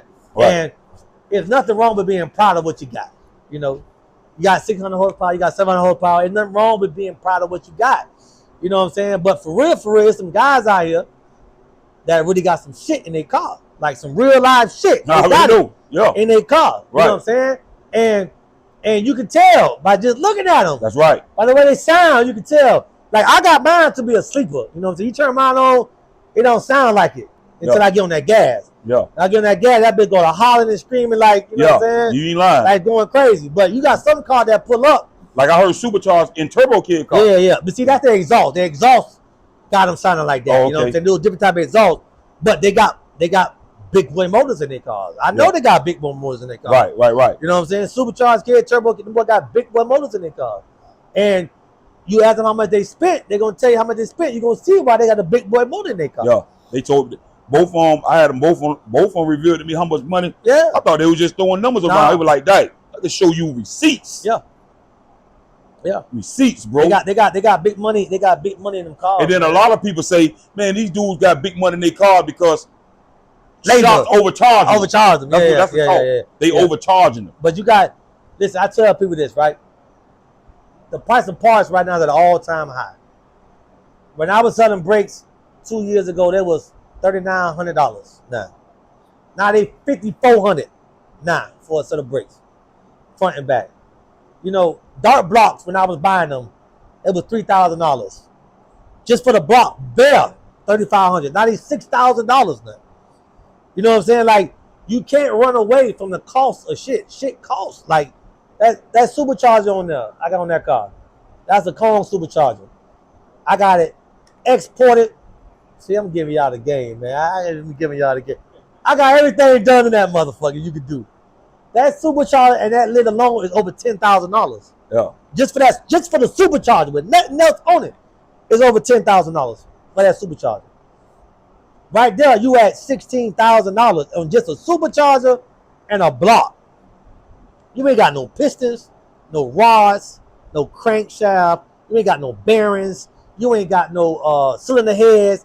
You ain't got no lifters. You ain't got no cam. You ain't got nothing yet. The heads on my car, they $3,700 each side. The driver's side $3,700, the passenger side $3,700. Now you look at that. I'm $7,300 on just cylinder heads. Just heads. So think about what we at now. We at 10 plus 7 plus 6. What, that's 25,000? God damn. 23,000 right there. And just that. You know what I'm saying? Now you gotta pay somebody, you gotta go to the machine shop. Piston rods and crank gonna run you about 6,000-7,000. Some good shit. Some diamond pistons. You know, get you a dark block, or get you a dark crank, or get you, a sunny crank. You want to go all out. Get you a lot of these guys are buying Liberty cranks, man. There's nothing wrong with a Liberty crank, man. There's nothing wrong with Liberty. You got to get these piston rods and cranks set up $2,500. You put it in a block. You know what I'm saying? It's cool. It's cool, but it's definitely levels to this shit, man. It really is levels to it. That's right. And I told the supercharger kid, I said, "What kind of crank you got in your car?" He said, "I got this." I said, "Boy, you crazy. Boy, ain't no way I'm gonna pay that kind of money on a crankshaft. For real? Just the crankshaft?" Yeah. But, it's levels to it, man. It's levels to it. It definitely is levels to it, man. So, when it comes to the Blue Magic name, where did that derive from? Like, where did it come from? How you came up with the Blue Magic name? Realistically, we at the shop, and we were just trying, this is me and RK at the time, Isaac. We trying to think of a name for the car. And we sit down like, damn, what's catchy? Like, what's a catchy name? I think I had said Blueprint. I was going to say Blueprint because that's like, I felt like the way I built my car was the blueprint for all the other donks. If you're going to build one, this should be the blueprint. You know what I'm saying? At that time. But then I was like, yeah, it's cool, but it ain't really catchy. So I think me and Isaac sat down. I think Isaac said Blue Magic, or I said one of us said. I was like, hell yeah, Blue Magic. That's the name. So it started off at me calling the car Blue Magic. But then at the time, Instagram was getting popping, but it really wasn't popping like that. So when I first started racing, people would know the car as Blue Magic. And people would know the car and they wouldn't know me. So they didn't know my name when they saw me. All they know was the car. So they'll send me, yo, Blue Magic. And so at that time, my name started becoming what the car name was. The car was famous, not me. Right. They know the car, they didn't know me. I was just the motherfucker that got it. You know what I'm saying? They was a fan of the car, not really a fan of me. So during the time, you know, I could tell, you know, if somebody know me or they know me from Instagram, they know me in real life, they know me from the hood. Like somebody call me white boy, oh, they're from the hood. That's middle school, high school. They call me Cad, that's like Instagram. Call me Blue Magic, that's racing Instagram. You know what I'm saying? Right. So I pretty much adapted that name from the car. And then, you know, the car became really famous from the racing part. So, you know, I kind of like caught it from that name. So, you know, I just took that name and ran with it. So I just called everything after that, you know, Blue Magic. You know, okay. The shop Blue Magic built, and then we just took that and ran with that. Okay, interesting. And so when it comes to the racing, who are some of the names that you think the people may know that you have raced before? Yeah, I know the big names. Macho, he was one of the unstoppable guys for a lot of years. You know, you got Sage up there in South Carolina. We don't call him the other name because his name is Sage. Yeah. Not a master, no don'ts. You know what I'm saying? Yeah. We got Lulu and them, Hot Rod in Atlanta. Fly down here. Bruce, them down here. That was pretty much the pioneers of the sport. You know, Hollywood Macho them, Bruce and his camp. Bruce is FYB, right? FYB, right. His camp. Hot Rod, Cut the Check, in their camp. Sage and his In and Out camp. DNL. At the time, I used to you call him Sage, huh? Sage, yeah. Why you don't call Sage in his camp? And then we had, at the time, I was Mirror Motorsports, and so I was battling DNL with Rose and Fly. Right. And then we all, after some years, man, we all hung out so much, man. We just had made that shit one little team. Yeah. So we all merged together, you know what I'm saying? So that was the pioneers of racing for a lot of years. You got them guys in Cali now. My boy Deep with Donkzilla. Oh, Easy Money up there in Georgia too. Yeah. He did a lot of racing too, man. He always been battling all the years. Boost Doctor too. Boost Doctor in South Carolina. You know, I didn't pretty much. Only one person I ain't beat, and that was the dude in Cali. I beat everybody else. Yeah. You still active in the racing world? I kind of like, you know, I don't want to be active in it no more, man. I'd rather just get in my car and do what we did today, man. Hit a corner, play some music, man. Man, get in the car, take my girl out to the beach, get something to eat, take my kids out, and go home, man. I don't really want to get involved in that, in the racing stuff no more, man. I don't beat them at chest no more on the street. These guys know who got the fastest cars. They know who to go around. Yeah. They know who to pick on. They know who to call out. You know what I'm saying? Yeah. They know who not to call out. You know, because even if they feel like they're faster than me, they know fucking with me is going to be, I'm going to give you a run for your money. Yeah. Is it worth it? Yeah. You know, a lot of these guys want to pick on cars that they feel like it's easy competition. Right. It's an easy win. I'm never going to be an easy win. So, you know, they'll leave me alone. So, when it comes to street racing and track racing, in your opinion, what's the difference? A lot. You know, street racing, track racing is the reason why I got 40 spline axles on my car. Because track racing is going to eat them gears, it'll eat them studs.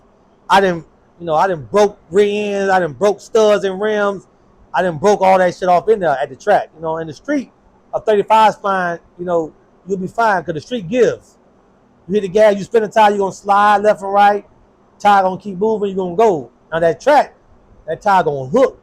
Yeah. And you got to have that shit in there to hold that hook. Because when it hook, if it ain't, at every single time when you go to that track, when that thing hooked, the weakest point is going to break. Every time. Whatever weak on that car is going to break. So once you get that hook and that thing, and you got them studs and them rims, and that car trying to go, and them studs ain't strong enough, they're gonna rip off in there every time. Yeah.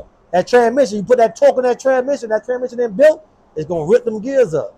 Yeah. That drive shaft ain't in there locked in good, you're gonna rip that drive shaft in half. You know what I'm saying? There's a lot of difference between street and track. Street, you know, you have a little leeway, it's gonna give. The track ain't giving. That shit it's gonna tear up. Which one you prefer? Track racing. I prefer track.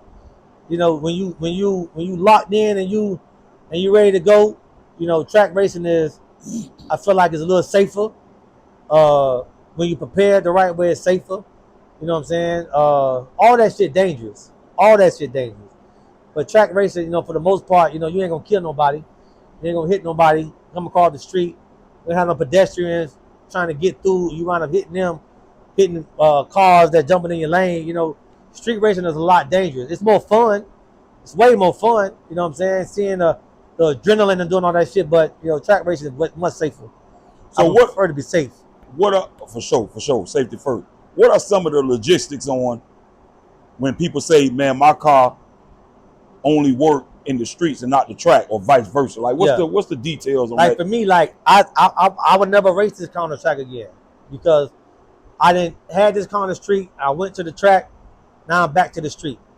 I don't want to do nothing to this car that's gonna potentially make me go back to the track. So I ain't got no trans brake on the car. So a trans brake is when you get the transmission set and locked to a position that when you take off, the car gonna take off. The computer gonna control the car, and it's gonna go down the street. All you gotta do is hold your foot to the floor, and the car drives itself. That's what my race car do. Yeah. What this car would do if I was to do that. You know what I'm saying? That's what some people got with their car. So if I'm racing somebody that got a trans brake, when I know that when they let that button go, the car gonna drive by itself. Yeah. I'm not racing you. What am I racing you for? Right. Like, you know what I'm saying? Like, I'm already at a disadvantage by racing you. Because I'm in there with my foot on the brake and my foot on the gas. And God forbid, if I put a little bit more pressure on my right foot, when I let go, I'm going to spin the tires, I'm going to break loose, and I'm going to lose my money. So for me, I've been doing this for so many years. You can't trick somebody that's been tricked before already. You know, you ain't gonna trick me again. So I'd rather not do that. If you got a street car, you got a legitimate street car, that you get in that car like I just did, drove 40 miles down here, AC piping, beating out, pull up, you get in the car, burn out, do some donuts, burn out, go down the street, burn out again, and I would still get right next to you and race you. I got a street car. Right. I ain't got to get outside. I got to change those spark plugs. I ain't got to change no gas. I ain't got to do that. I got a street car. I will race a street car. You know what I'm saying? That makes sense. But, you know, with everything in life, everybody trying to get an advantage on some shit. You know what I'm saying? Like, you got cars that shouldn't be racing certain cars. You got, I don't feel like a Monte Carlo should be racing a don't. Right. At the end of the day, a Monte Carlo, 4,000 pounds, this is 5,700 pounds. I don't feel like a Monte Carlo should be racing a don't, heads up. You know what I'm saying? That's just me. If I was to race, if I'm going to bet my money on my car, I would like to race something that I feel like be at least equal. If you beat me, you beat me. But I'm not going to be racing no goddamn Ford Mustangs on fucking slicks and shit. Why am I doing that for? Yeah. So it's all about common sense when it comes to that shit too, man. But you got street cars and you got cars that ain't street cars. Like, I know a lot of cars that got horsepower that could drive on the street. Right. For real. And those, I would consider those street cars. If you got to take your car on a trailer to get somewhere to race, then you don't have a street car. So, is there anything that you can buy for a car that it can be set up for both street and track? Is there any way you can set your car for both? Yeah, like what's his name? Clean. His car is set up for both. He got trans brake, he got two-step, and he drives his car regular. I could put that on here, and I'll be able to drive my car regular. I just don't want to get into that mindset of a racer mindset in this car. I don't want to do it no more. I just want to really just enjoy the car. And if somebody pull next to me at a light, or we want to get some off our chest and get to a street and race, I'll do that. I done got to the point now, I'm tired of breaking shit. So for me, it's like, if I don't have to race, I'm not going to race. You know what I'm saying? So you think in order to be considered a big dog, yeah, like one of the big dogs, yeah, I just talked about this. Big dog. Do you think a person needs a 9-inch, Yeah. an aftermarket block, and everything that come along. Because we all know if you talk about an aftermarket block, Yeah. what you getting ready to do. Yeah. If you say a 9-inch, you ain't getting a 9-inch for nothing. Yeah. So do you think in order to be, because I would consider you one of the big dogs. Yeah. Yeah. So if you want to be one of the big dogs like yourself, Fly, and other names, do you think you need an aftermarket block in a 9-inch? Yeah. I mean, you got levels to everything, right? And if you Facts. categorizing a level, it's a big dog level. So that big dog level is you have done what it needs to take to become a big dog. I'm not saying that you 700-800 horsepower cars is not nice cars. It's not, amazing vehicles to drive around and enjoy. I'm not saying that. But it is levels to everything in life. I like how you put that in perspective. You know what I'm saying? And I'm not knocking nobody that's not a big dog, because at the end of the day, you probably enjoy your car more than the motherfuckers that's their big dog. That's you know what I'm saying? That's right. You gonna get in your car and you ain't gonna enjoy your shit. If you ain't build your car for racing, then what's the point of doing all that shit? For me, it's a lot of people that want to be big dogs, but then trying to cut a corner to be a big dog. You can't cut a corner to be a big dog. There's no cutting corners to be a big dog. It's okay having a regular, nice car. But that's like people that got fake chains. Yeah. You walk in the club, you got a Cuban link, it look good, but it's fake. But it's fake. Right. You may walk in there, a girl may look, oh shit, it look good, he got it. But you know. Exactly. You know I was just getting ready to say that. That you got this fake ass chain on. You flawed. You not a big dog. That's right. You know what I'm saying? That's right. That's right. You're not a big dog. That's right. I'm not knocking you. I'm not knocking nobody for whatever they choose to do. Yeah. I wouldn't wear no fake chain. Yeah. And I wouldn't be around here walking around saying I'm a big dog if I didn't feel like I was a big dog. So, can you say you one of the big dogs? Because this is what's told to me. I talk to a lot of people. Can you call yourself a big dog in the car game as far as horsepower, but you taking your regular Chevy heads and sending them off to get them ported or however they do it?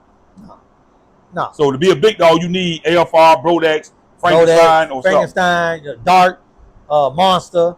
There's a lot of other big names out there. You know what I'm saying? You gonna need you some 285 cc, 295 cc, 305 cc heads. You know what I'm saying? You gonna have to cut some money to be a big dog. You know what I'm saying? Like, it's no way around it. Yes, you can build a nice LS block, stock block, a 6.2 or a 6.0. 6.0 be stroking to a 408. Put some monster heads on it. Put a supercharger on it, and you good. But you're not gonna make 1,000 horsepower to the wheel. You're not gonna make it. And see, y'all, I don't want y'all to get it twisted. Right now, we talking about big dog status. Yeah. We ain't knocking nobody, but we just talking about a certain level to call yourself a big dog. It's nothing like displacement, man. Like cubic inches is cubic inches. You get you a 416 maxed out. A 416 maxed out. You know what I'm saying? Do everything to it. You may get, we just did some other cars like that. They'll get 900 horsepower. You know what I'm saying? But you at 900 horsepower and you at the brim. Like you at the max. You know what I'm saying? That thing could go. And if you do anything wrong, an injector get clogged, or you're going to blow that motor up. Yep. I got 1,000 horsepower and I'm chilling. I'm at, 60. I could turn it up some more if I want to. I don't want to. I don't want to put it at the edge. Right. I can get it up to, 10, 50, 1,100 horsepower. I can max out the supercharger, max out everything, but for what? Yeah, for what? Ain't no point in doing that. So another talk that I talked about on my page is that someone said you got some of these dudes that may have, like you say, 1,000 to the wheel, 1,100, 12, 13, whatever, and they not racing. My mind is some guys just want to be able to say, I got it, because they walking in a big dog type of shoe. Yeah. You know what I'm saying? You had a great analogy when you said you got people that buy Lamborghinis, which is a race car, but they're not racing the car. Exactly. They bought the Lamborghini to have a Lamborghini. Right. You know what I'm saying? They bought a Bugatti. They're not going to the Bugatti. They're not getting the Bugatti and taking that bitch 200 miles per hour on the expressway. They're not doing it. Right. They got a Bugatti to have a Bugatti. Just say, I got a Bugatti. So you got some people that, look at Supercharged Kid, look at Turbo Kid. I'm just giving them as an example. The boy been doing this shit. Me and Supercharged Kid was the only two niggas back then, Supercharged motors back then, side to side. Turbo Kid, he had the big block 632 with the turbo on it. Crazy shit. Yeah. I got that shit in my race car right now. He had that shit in his hard top over a decade ago. Back then. You know what I'm saying? Different. Shout out to Turbo Kid. Supercharged Kid, yo. Look at them now. They got 1,000 horsepower. You think they finna race their car? You think they finna go down there and fuck up this car they just spent all this money on? They said that. They said I ain't dog. Like what for what? Yeah. For what? I think also when you get to a point in the game, you ain't got nothing else to prove. I don't feel like certain people that have been doing this shit for so long, they ain't really got shit else to prove. It's the new guys that trying to make a name for themselves that want to do all this crazy shit. Because the guy been doing this shit for a long time. We don't want to break nothing. We tired of breaking shit. We tired of spending thousands of dollars on shit when shit go wrong and going back to the shop and the car not in the garage for another month or so. You want to take the car out on a Friday night and you ain't got your car. The guys that been doing this shit for a long time, we don't really care for that shit. It's the up and coming guys that trying to make a name for themselves that wants to do that. They want to get out there and prove that they can be with a big dog. They want to prove that they can hang with a big dog. They want to prove that whatever the big dog got, I got that too. So I'm a big dog too. But I'm going to say this, right? And I'm going to get a lot of hate for this. And it's okay. It's life, right? Sometimes people be feeling like money trumps everything. And it don't. It don't. Your face do way more than money can. Yeah. And if you ask Joey that, Joey will tell you. It was times where I called Joey, hey, Joey, I need my car done. Bring the car next week. You got a guy saying, damn, dog, I was going to pay you an extra $4,000 to do my car. He was like, yeah, I don't care about the extra $4,000. I fuck with him. It's you. It's me. That's right. I've been dealing with him for years. I know that when I deal with him, it's going to be 1, 2, 3, and we done. It's a good example. You know what I'm saying? And he out the door. I don't have to argue with him. I'm not going to fight with him. He knows exactly what he's supposed to get. He knows what I'm supposed to get. And we have a working relationship. So you may have more money, but you still ain't going to be a big dog. Right. You know what I'm saying? Big dog is people that's been putting in, and me, like a big dog. You may have a big dog car. I'm going to give you a big dog props for your car. But it's still big dogs that big dogs, and they're big dogs for different reasons. Yeah. And not necessarily car related. Right. You know what I'm saying? Right. A lot that come along with it. A lot that come along with that. Right. And you got people that, I salute every time I see them. You know what I'm saying? I ain't got to like you. I ain't got to be friends with you, but I'm going to salute you because I know what you did. I know what you're doing. You know what I'm saying? I know the foundation. I know where you come from and how you've been doing this shit for a long time. You can't hate on that. Like, I think the people that hating on the people with 1,000 horsepower, the people that ain't got 1,000 horsepower. Yeah. The people that got it, we ain't hating on everybody. Yeah. We cool with everybody only that got 1,000 horsepower. Yeah, only hit dogs holler. Yeah. You ain't you sit here look at Supercharged and say, man, you ain't got 1,000 horsepower. He gonna laugh. Like, what? Get the fuck out of here. Yeah, I ain't gonna argue with you. I ain't gotta prove to you I got 1,000 horsepower. I ain't gotta do that. You know what I'm saying? Yeah. That's the same shit with me. I gotta prove to you I got that, man. For what? It's certain names that you look at, you ain't gotta question them. It's in their DNA. That's how you know them. Yeah. You know them from having that. So how you gonna look at them and say you ain't got that? You know what I'm saying? So I was talking to my homeboy, he was like, "Dad, you got some dudes that's saying they big dogs, but they'll take they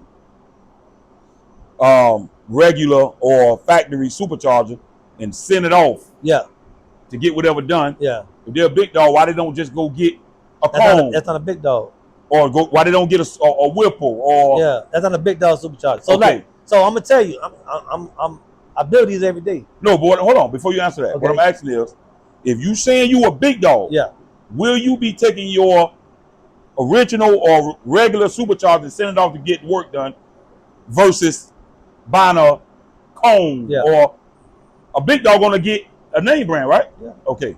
So and what you're doing essentially, you just taking your LSA, because we could get into the what it really is. A cone is nothing but an LSA, right? Supercharger, the one that y'all send over. But what cone do is a lot more shit to the supercharger. They change a lot of shit into it that make it not an LSA supercharger. So a LSA supercharger is a 1.9. Only thing you can do to that is port the snout, which is more air gonna come inside. It's still a 1.9. You know what I'm saying? You got guys that got 3.0. You got guys that got 2. That's a 26. I got a 2.6 in there. You got guys that got 3.5 and 4-liter whipples. Those are big. That's a big displacement of air in comparison to a 1.9.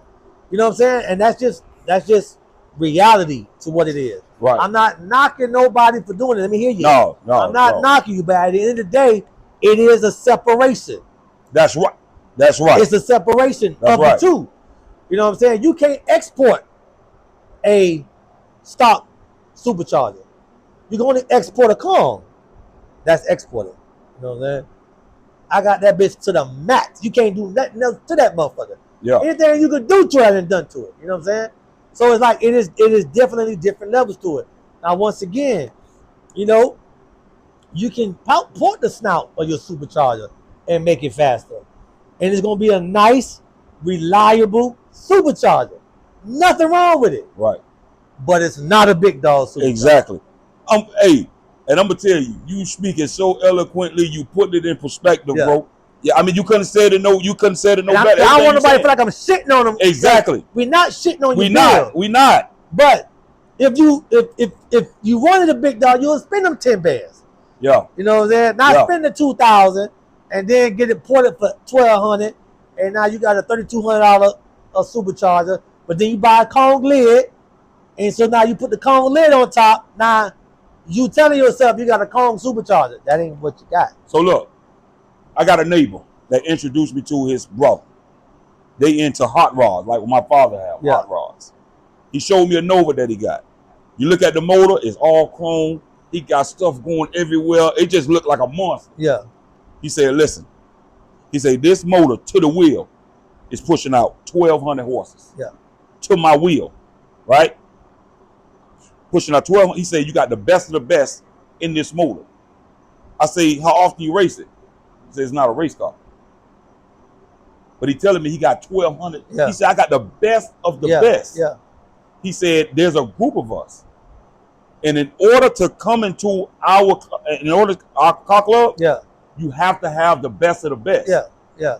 We are an elite class. Yeah, elite class. And they don't race. They don't race. But they got the best of the best horsepower, bro. Exactly. I mean, in other words, big dog. They big dogs. But that's everything in life. That's right. Everything in life, there's separation. You know what I'm saying? Like it's separate. I could get into that way deeper than cars, whatever. Yeah. But everything in life is separation from not what you have. It's not always what you have. It's always what you're willing to do. Yeah. So you can have $1 million in the bank, but you feel like you don't want to spend $50,000 on a motor. So you're gonna do this and do that and get it done. And that's that. I feel like a lot of the times, I'm just keeping the buck, and now this may offend some people. I feel like you ain't got it. Yeah. And that's why you took that route to do it. Because a lot of guys that got it, they're not sitting online bragging about something they know they cut a corner with. Yeah. They're like, man, I built my shit. They already set in their mind like, man, I could have did that. I'm not worried about that shit, man. I don't give a fuck about that. I did that for that because I'm using that car for this. It be the guys that they got it and want to be it. Right. And they cutting corners to be it and feel like they on the same level as other people that already got it, but it ain't the same. It is definitely a separation, man. Right. To it, man. Right. You know? And it's no way around it. I know you want to say it. I know you want to say it ain't, but at the end of the day, it's no way around it, man.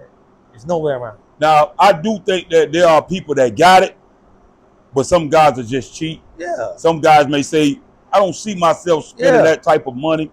But I think that, especially when it comes to the urban neighborhood, bro, whatever you're into, if you got the money, you're going to want to get the best of the best. I just talked about my homeboy. He into boats. He just bought almost a $500,000 cigarette boat for racing. He say, I'm not racing this boat. Yeah. Well, why you got it? He said, because when I get on that water, I want to be a big dog. Yeah. And I'm not racing my boat. And y'all think donks is something. Boats is way different than this shit here. You feel what I'm saying? Mm-hmm. He said, I got the money to do it, so I did it. Yeah. You feel what I'm saying? And it's like that. But a lot of the time, you know, when you got the guys that really got it and they really don't care for that, they're not the ones online barking. Right. They the ones chilling. Right. They the ones don't care. Right. It's the ones that's barking is the ones that want to say they got it and they don't have it. And then when they don't have it, they want to look at you and knock you for having it. And they want to sit here and say, oh, I got the same shit you got. No, it's not the same that we got. Right. It's different. But you want to bark and make it seem like it is. But you know in your heart what you got. Right. You know when you walked in that club and that chain was fake. You knew that chain was fake. Yeah. You know when you woke up in the morning, you put that bitch on, you knew that thing was fake. You know what I'm saying? So, at the end of the day, man, I think a lot of times people be not happy with what they already got. Yeah. And they be projecting. Yeah. You know what I'm saying? You ain't happy with your 800 horsepower. Listen, I'm gonna tell y'all something right now. The difference between 800 horsepower and 1,000 horsepower is probably $15,000 to $20,000. You think about that. $15,000 to $20,000. At least 15 to 20,000. That's a difference. So the jump up horsepower is expensive. Jump up horsepower, like 100 horsepower gonna cost you about $10,000. You know what I'm saying? Like it separates like that. You know what I'm saying? It really does. So I could build your 800 horsepower motor for 17,000, 18,000. You know what I'm saying? But to get to 1,000, you got to buy everything different. You got to buy a different block. I can put a stock block. A stock block will get you 800 horsepower, but you ain't getting 1,000. Yeah. Or if you do, you on the edge. Like every time you take that car out, you know what I'm saying? Then you gonna blow up and a little bit of doing it, and then at that point you are gonna be right back at square one again. Right. So it's about a 20 grand difference from 800 to 1,000 in perspective. Yeah. Respectfully. Yeah. So a LT4. Yeah. A LT4 motor. Yeah. Right. With all the goodies. All the goodies. Of what it can withstand. Yeah. Up against a 427. Yeah. Aftermarket block. Yeah. The LT4 got a regular rear end. Yeah. With posi unit, all the good stuff. Yeah. Right? And he got an LT4 maxed out to what it can withstand. Yeah. He's getting beside someone that has a 427 or higher. Aftermarket block, Ford 9-inch. If both of them get side by side. I'm gonna put my money on the LS 427. Every time. Now, let's just say both of them get side by side with no mishap. But I say no mishap. No mishap, nothing. Ain't nothing breaking. Yeah. Ain't nobody spinning. They both take off. Who you going with? The LS 427. The aftermarket block. Aftermarket block. Okay. Yeah. Now, mind you, LT4s, they are good motors, right? You could do work to them. You could build them. You could get them up to about 1,000 horsepower. You know what I'm saying? You get them up to that. But it's going to be the equivalent of building up a stock LS motor. It's the equivalent of that. They both on the same field. You know what I'm saying? Now, they built LT4 blocks now. They have LT4 dark blocks now. Right. So you can build you an LT4 dark block and put all the shit in there, all the goodies. You know what I'm saying? And you can take that out. Now that's a different level from a regular LT4. Right. It's the same thing, but I'm not taking a stock LT4 with I'm not taking a stock LT4 with goodies in it against the LS 427. Right. So, do you think a LS supercharger, right? A LS with a supercharger, is the cheat code to speed? Yes, it is. I'm hearing that. It is. It's a cheat code to speed, and it's fun. Getting the LS supercharged car is fun to drive. You're gonna have fun with it. It's gonna spin a tire. You pull up. You can put a nice cam in and make it chop. It's a cheat code to horsepower, man. And because big blocks are way more expensive, and you don't get the horsepower out of a big block than you would in the LS. You know what I'm saying? Unless you do something to it, you got to spray the fuck out of it. A lot of nitrous, or put a big ass goddamn turbo on it, like I got my race car. You You know what I'm saying? Like Turbo Kid back in the day, he put that turbo on that damn 632. Yeah. A 632 regular by itself, a LS supercharger run past that. You gotta spray that. You gotta spray that 632. If you spray it, then you'll get some good horsepower out. But a regular, that new shit they got now, that 632, that crate motor they built now, that big one, that shit, $46,000. I think that dude, what the name is, D Money? Yeah, he got one. Yeah. Yeah, that shit $46,000 just for the motor. Yo. You know what I'm saying? Yeah. That shit $46,000 just for the motor by itself. Yeah. No, that's some big dog shit. That's some big dog shit. Right. That's big dog shit. You know. And he was telling me he's building another motor with 4 turbos. Yeah, that's big dog shit. Yeah. Now that's some big dog shit. That motor is 1,000 horsepower out the box. But mind you, once again, that's the same shit. 1,000 horsepower to the crank. Right. It ain't to the wheel. Right. You know what I'm saying? That's basically gonna be like 700 to the wheel. Right. Now, but you could beef that up and make that motherfucker do whatever the fuck you wanted to do. Right. So I mean, it's always different levels to everything. That's some big dog shit right there. So what amount of horsepower that you would say is okay? It's all right. You good? You know you're all right. Versus big dog. Man, pressure. If you got, I build these cars, man. These LS packages, package 1, 700 and some horsepower to the crank, about 590, 600 to the wheel. Good car, man. Like, it's gonna spin a tire.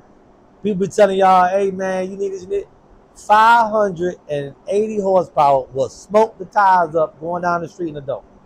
It's gonna do it.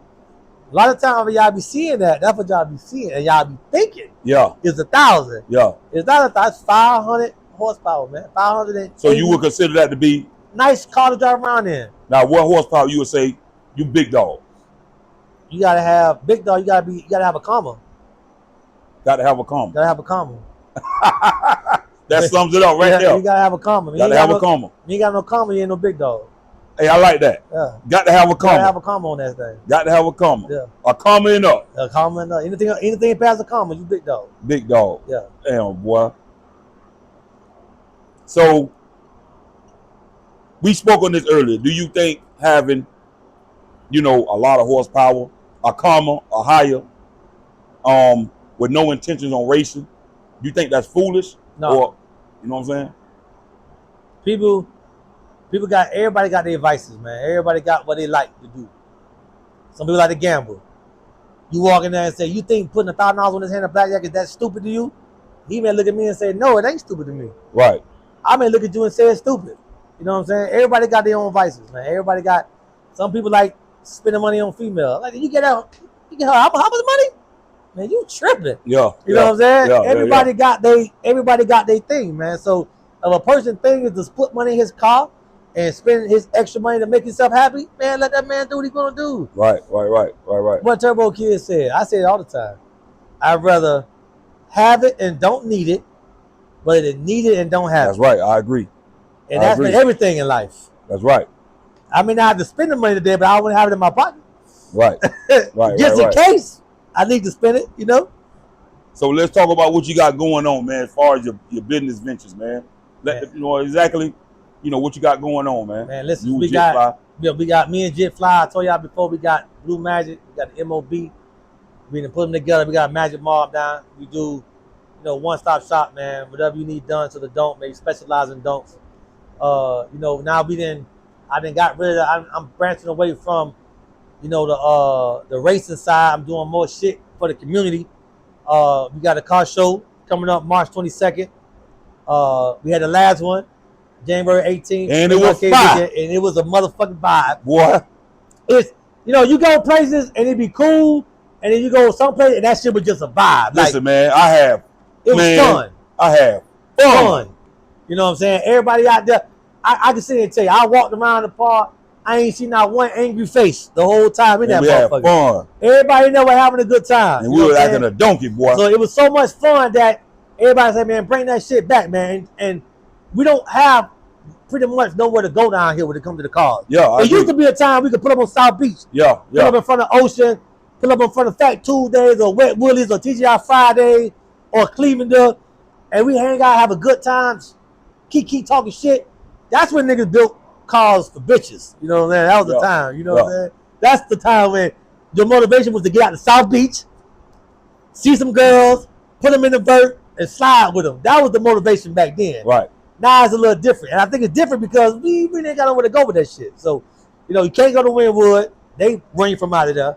Can't go to South Beach. They didn't run us from out of there.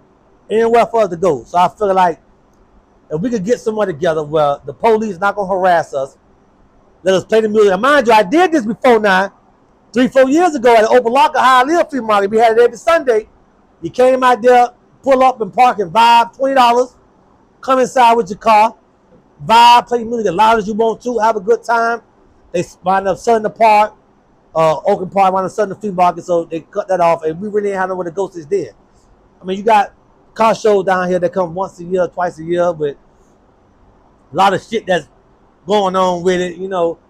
I feel like, listen, come up somewhere, $20 to get inside, pull up with your whip, DJ out there some music, you can play your music loud, pull up with your kids, have some food trucks to eat, spend about 5-6 hours out there, hang out, and go on to the crib. I feel like we need that down here. You know what I'm saying? So we done partnered up, me and my partner done partnered up with the City of Miami Gardens, and they told us that they're going to incorporate that for us every other month or so. Give us someone to hang out, long as nobody don't come out there and do nothing crazy, you know what I'm saying? Come out there, hang out, have a good time. Bring the cars out there. Bring the cars to the community.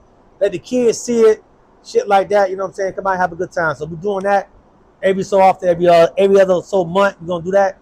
We got the car show March 22nd coming up. Spring break in the gardens. They called us last week. They're going to do another car show again for Easter.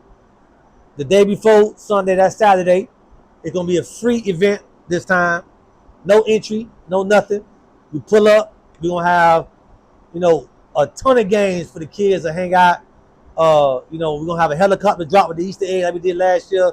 We'll have bounce houses, free food, free gifts, all that shit. We partnered up with the City of Miami Gardens. So lately I've been more involved in the community. Like I had my toy giveaway. I do it 5 years in a row. This last year we gave out so many toys to the kids in Miami Gardens. I've been partnering up with them and some of the senators and Congress and the council members and the mayor, and we're just bringing the car. We're trying to bring the car community to the kids, because when we all grew up, we was kids, and we looked at cars, and that gave us some sort of inspiration. Even if we was able to get one or build one ourselves, it gave you some sort of inspiration. Damn, I want one of those. And even if it ain't old school, if you get you a brand new BMW or a Mercedes or something, like it gave you some type of inspiration for something. So we trying to bring that back. We want to incorporate the kids a lot, what we have going on, get them involved. You know what I'm saying? We're doing a career day. We're bringing the cars out to the career day. We're showing the kids that, even if you building a car, what you love to do, you can make a life out of that. You can live good doing that. You know what I'm saying? You may not be rich, but you can live good doing that. You know what I'm saying? And we want to bring them, incorporate the kids a lot, what we got going on in the future. I want to do that myself. That's one of the things I want to do. Partnering up with another company. They got the first black NASCAR driver. She's going to be down here in Homestead this year in November. Okay. They got her down here at the Speedway. First black female NASCAR driver. Going to be down here in Homestead. I'm partnering up with them. We're going to get some kids out there. Some little girls will come out there and see her drive the car for the first time. Let them know, hey, listen, even if you want to drive a race car, you could do that. Right. You know what I'm saying? So we try to do shit like that. Get more involved with the community and the kids, man. Get the kids involved, because they're going to be the ones to pass the baton. Because right now, it's a dying breed with kids and cars. The generation like cook. It's dying. You know what I'm saying? Because back then, my granddaddy put a wrench in my hand. I fucked around and put a tablet in my son's hand. You feel me? A lot of parents like me put tablets in their hands, so all they know is the tablets. So now we got to find a way to break them up out of that, man, and put some tools in their hand, because 10, 15 years from now, racing is a dying breed. All the tracks are selling. They're closing down because it's nobody to pass the baton to. So eventually it's going to become a dying breed if we don't get the kids on board, get them involved, and let them know that, even if you like this, you can do this too and make money doing this. Everybody want to be content creators now. Yeah. Everybody want to be running around doing jokes and shit inside Walmart. You know what I'm saying? Not getting out and doing a job. Really take no thought. No. Back then, you do some crazy like you'll be killed in Walmart. You know what I'm saying? Yeah. They want to do that goofy ass shit now. So we trying to do something with them. Get them out the way and let them show us something different out of that. Also, we got them giveaways. You know, we always giving away some cars. Right now, we got a giveaway going on right now. 1975 Caprice convertible. 1971 Impala hardtop. Both on Dayton's. We're giving that away real soon. And you know that's that, man. We're just trying to keep it car related.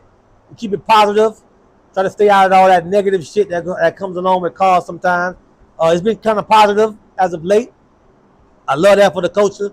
You know what I'm saying? I love that for the culture, man. They keep this shit positive. Let's keep everything, you know, on the up and up with the cars, man, because it's fun when the cars are outside. It's fun. Real fun. It's fun. You know, we done been around, you didn't know it has spurts with the cars. Because when the money go down, first thing that go down is the cars. Money go down, first thing people do get rid of the cars. That's a luxury. That's not a necessity. So, you know, we had our runs. You know, cars was great early 2000. It died. It came back around by 2009, 2010. Turbo Tech hit the streets, boy. Motherfucking them cars were coming out everywhere. You know what I'm saying? Then the cars went down a little bit. It died a little bit. It was a little bit cranking up from like 13, 14, 15, but then COVID came back around. What happened? Pumped up. Cars back outside again. You know what I'm saying? Everybody having a good time. You feel me? So, like, you know, we have runs when the cars are fun, but I think now, you know, it's a different type of people that are building these cars now. You got people that, back then, you know, you had a car in the early 2000s, you was a D-boy, 99, 2000, you was a street dude, you know what I'm saying? It wasn't not really, back then, it wasn't a lot of businessmen own and don't. Now you see a lot of business guys own and don't. People that got corporations and shit, they want to get involved in the don'ts because it's more commercialized now. It's growing. It's growing now. It's going to a different audience.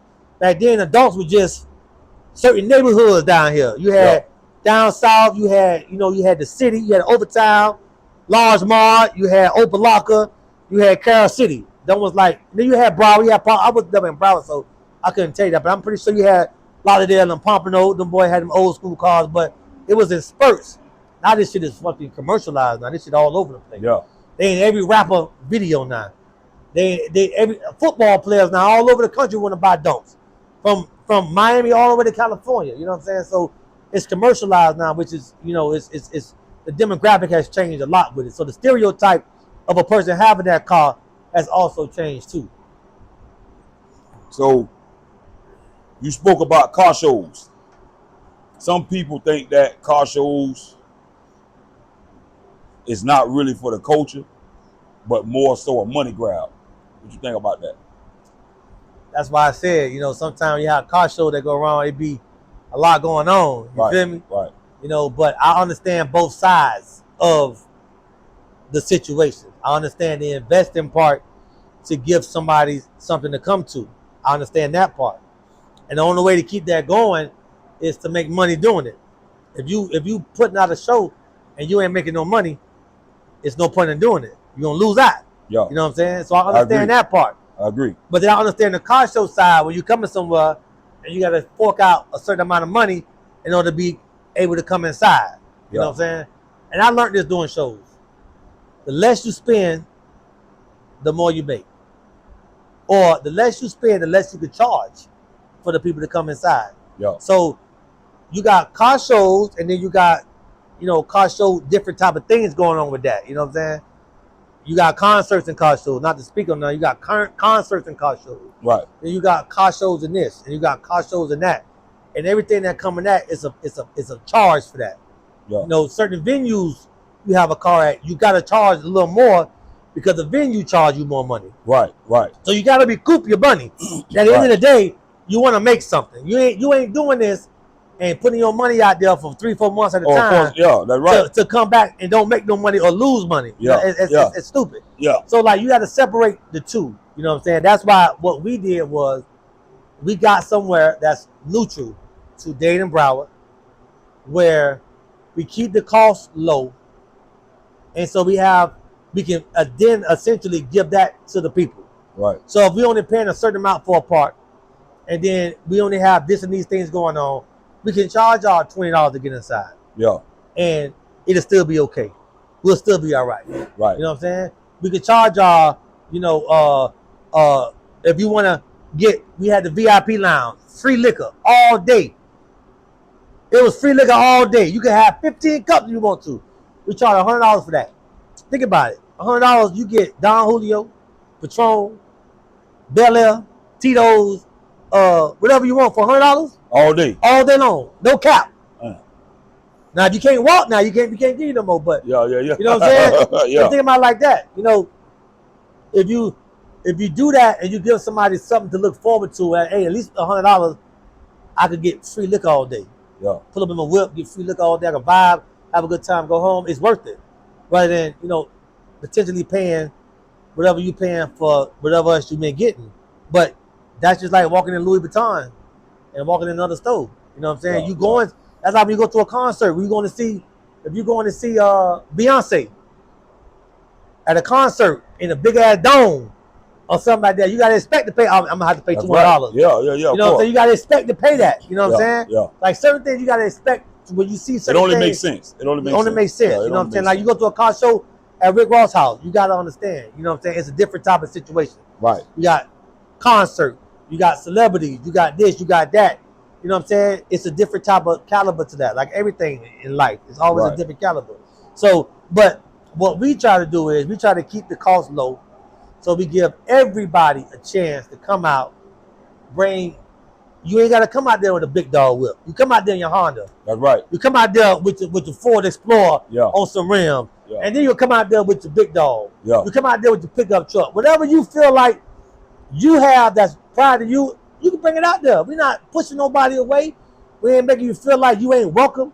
You know what I'm saying? We're not giving you a criteria to fit in. Yeah. You bring whatever. Yeah. And just come out and have a good time. At the end of the day, we all love cars. Whether it's a Honda or a or a pickup truck or whatever. I appreciate looking at any type of car that's done nice. You know what I'm saying? I'm a car guy, so I'm gonna invite everybody to come out for that. Right. And I think that's a difference sometimes.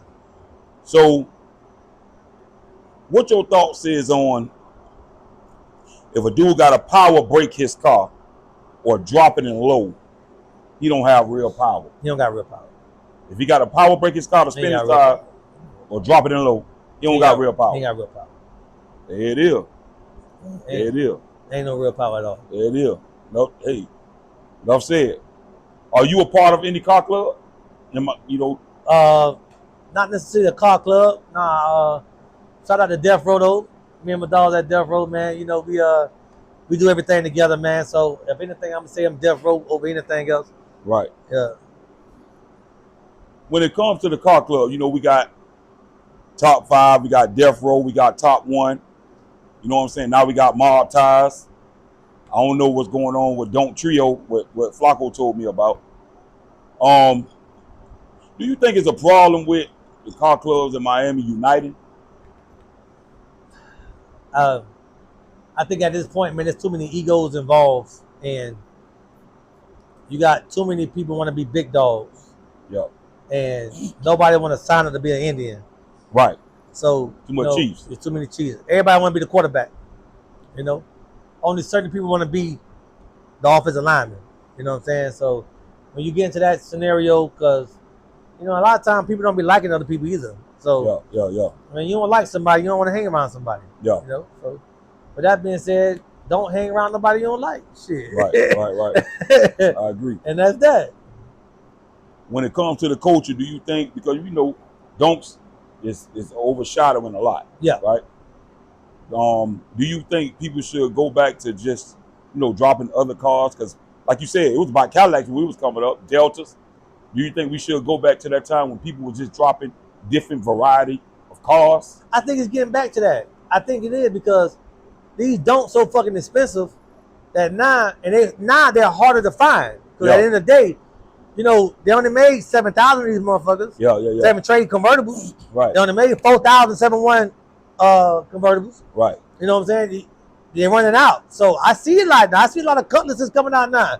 I see a lot of Monte Carlos coming out now. Yeah, 442s. 442s coming out. I see Pontiacs coming out. I see, these boys building Chevelles now, 8-body cars.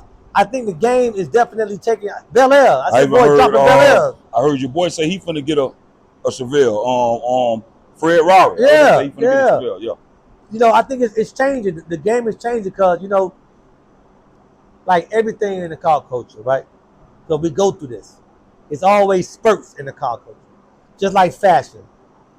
Bell bottom was cool in the 70s. It came back in the 90s. Right. Tight pants came around. Now guess what? These niggas wearing bell bottoms again. Right. You know what I'm saying? Yeah. That's just how the car game goes, bro. Right. It's gonna be like that. You're gonna have, and now, you know, Dayton's was popping. 90s, 2000. Soon as 3-piece rims came out, 26s, everybody sold their Daytons and got 26s.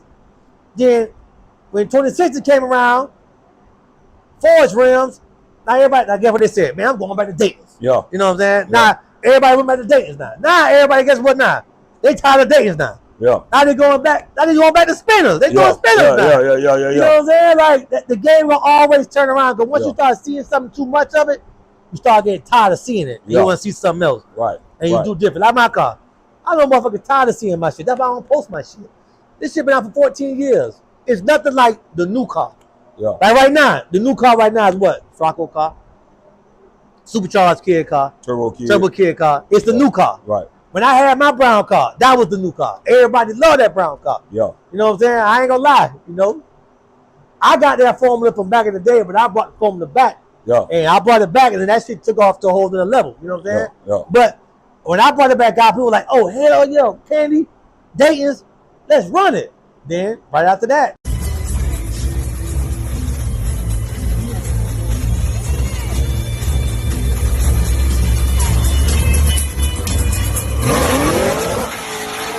not saying I started it again, but I did fire that bitch back up.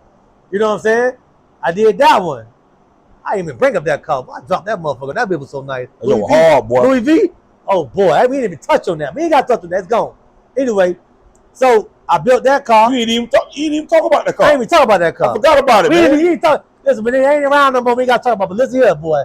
That motherfucker there? Hard. Listen. Shooting deep range, boy. You see a lot of imitations right now from that car right there. And I'm not saying that I started it, but I might have fired it back up. Right. You know what I'm saying? I might have put a little fire in the match. You know, a little gasoline on it. That thing was hard. Got that thing back around. Candy, Dayton's, big rims, big motor. Yeah. That was 2021, man. You know what I'm saying? Same time I dropped this bitch, but Simba, I dropped that Louis V too. Yeah. I don't brag, man. You don't need to brag, man. Y'all know what time it is, man. Only motherfucker had 2 motherfucking drops at the same time. Yeah. 2 on.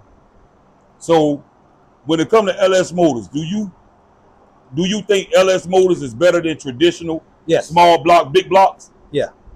Why? Technology. You know, fuel injection compared to carburetor. You know, a lot of times people say you smell like gas. It don't be because of the carburetor more. It be the exhaust. Right. A lot of times we smell like gas because we used to drop our pipes. Right in the middle of the car. Yeah.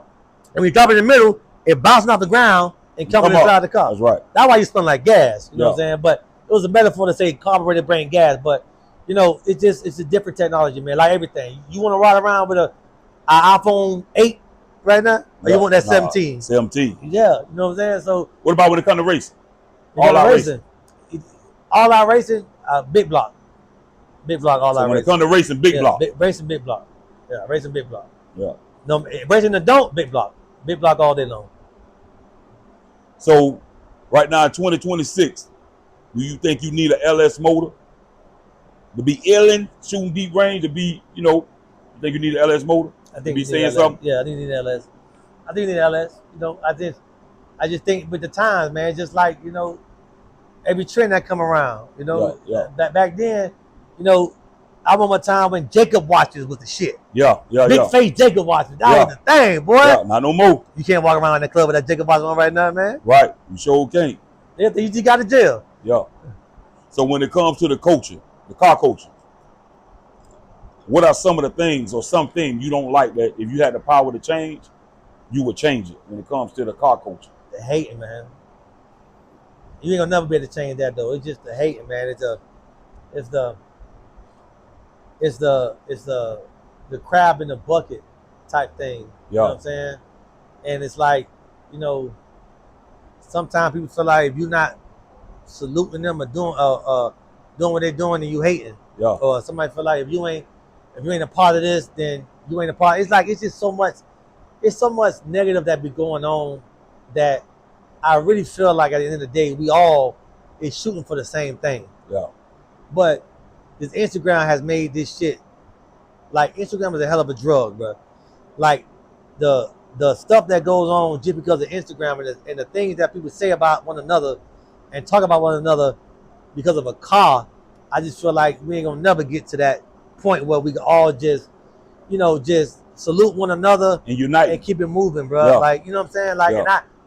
and that's life. Like, no matter what part of life you at, one neighborhood ain't gonna like the other. Yeah. One set ain't gonna like the other. That's just life, and nothing you can do about it. But if I had my choice, all the other negative shit, all the backdoing shit, all the slick talking and hating shit, I wish that could just be null and void. We all could just get some money together. It's enough money for everybody to get. Right. And what is something you would say you like about the car culture? I like the elevation of the car culture, man. How it's evolving. How evolving. Yeah. Like I like the way it's evolving.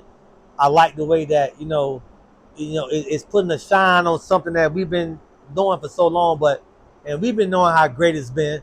I'm glad that it's not getting the notoriety of how great it really is. You know what I'm saying? Right. And when it comes to the word legend, what are some of the things a person have to achieve in the car culture in order to be deemed as, okay, he's a certified legend? Because I think it's getting watered down a lot. A lot watered down. What are some of the things you think a person has to achieve to be called a legend? They call you Sonny Bond a legend, and I agree, he's a legend. Yeah, trendsetter. Yeah, okay. I think setting the trend. Yeah. And keeping the trend going that's lasting for a long time, you become a legend. Right. I think that longevity. Right. In a situation, you become a legend. Yeah. I believe, how long you sustain yourself as being on top make you a legend. That's right. You know what I'm saying? You're hitting all the right points. I think that also the love you get from other people make you a legend. Yeah. You know what I'm saying? Like everybody can't hate you. Yeah. And you a legend. You gotta do some good. You know what I'm saying? Yeah. So I think a lot of those things are some of the things that certify you as a legend. You think about Murph. Murph was a legend because he put something on the map. Yeah. And it might have been on the map before in the neighborhoods. Yeah. But he put it on the map for everybody else to see. Right. The whole world see Murph. Right. Don't Racing. Right. That's the first of we seen it. We seen Don't Racing. Don't Racing been going on forever. Yeah. But he put it on the forefront. Yeah. And that made him a legend. Even and it separates him because he was racing the dude in the 72. A lot of people don't even know who he is. The Baby Blue 72. Yeah. They don't know who he is. I forgot his name. I remember it, but I forgot his name. But you think about Murph. He set himself aside because he changed something about the dope culture. Yeah. He made it like Murph was Morris. That's his name. Morris. Yeah. Morris. Yeah. Morris. Murph was getting to it. Murph was a legend in his own place. And then what he decided to do when he was getting it, he got a don't. Yeah. And that made him a legend. You know when it comes to the car culture right now, is there any legends to you that you would say is in the car culture? Me personally, I'm thinking about some of the people that, I seen. A lot of times you don't get legends until you pass away, unfortunately. Yeah. You know what I'm saying? That's when you get your flowers for real. Right. I would say, Murph. I would say David. Rest in peace, David. I would say that boy Puerto Rican Johnny from Atlanta. Yeah. With that box Chevy. Yeah. Because when they was doing that back then, I was tuned in watching them. Yeah. You know what I'm saying? I say him. And you got to give it, a lot of people don't like giving people flowers when they here because they don't want to feel like they dick banging and shit like that. I got to say Lucky. Yeah. Listen, when Lucky brought his car out after being locked up for however long he was locked up, and the shit that he had on his car back in 2008 and 9 and 10, you know what I'm saying? That shit wasn't even thought of there. Yeah. He had hydro boost on his car. Shout out to Lucky. Yeah. He had hydro boost on his car back fucking 15 years ago. Yeah. You know what I'm saying? All that shit was custom made. He had them big brakes on his car. back way before Bell even came out. Like, yeah. You know, so you gotta look at it from where it was at then. Yeah. Yes, it's behind on time. Now when it comes to certain shit, I feel like everything else caught up. Yeah. We just catching up the way he was doing way back then. Lucky. Okay. You know what I'm saying? Big breaks, hydro boost, shit like that. You know, that was legendary shit back then because nobody wasn't doing that. Yeah. Nobody knew how to do that. Yeah. Now 632 big block, whatever.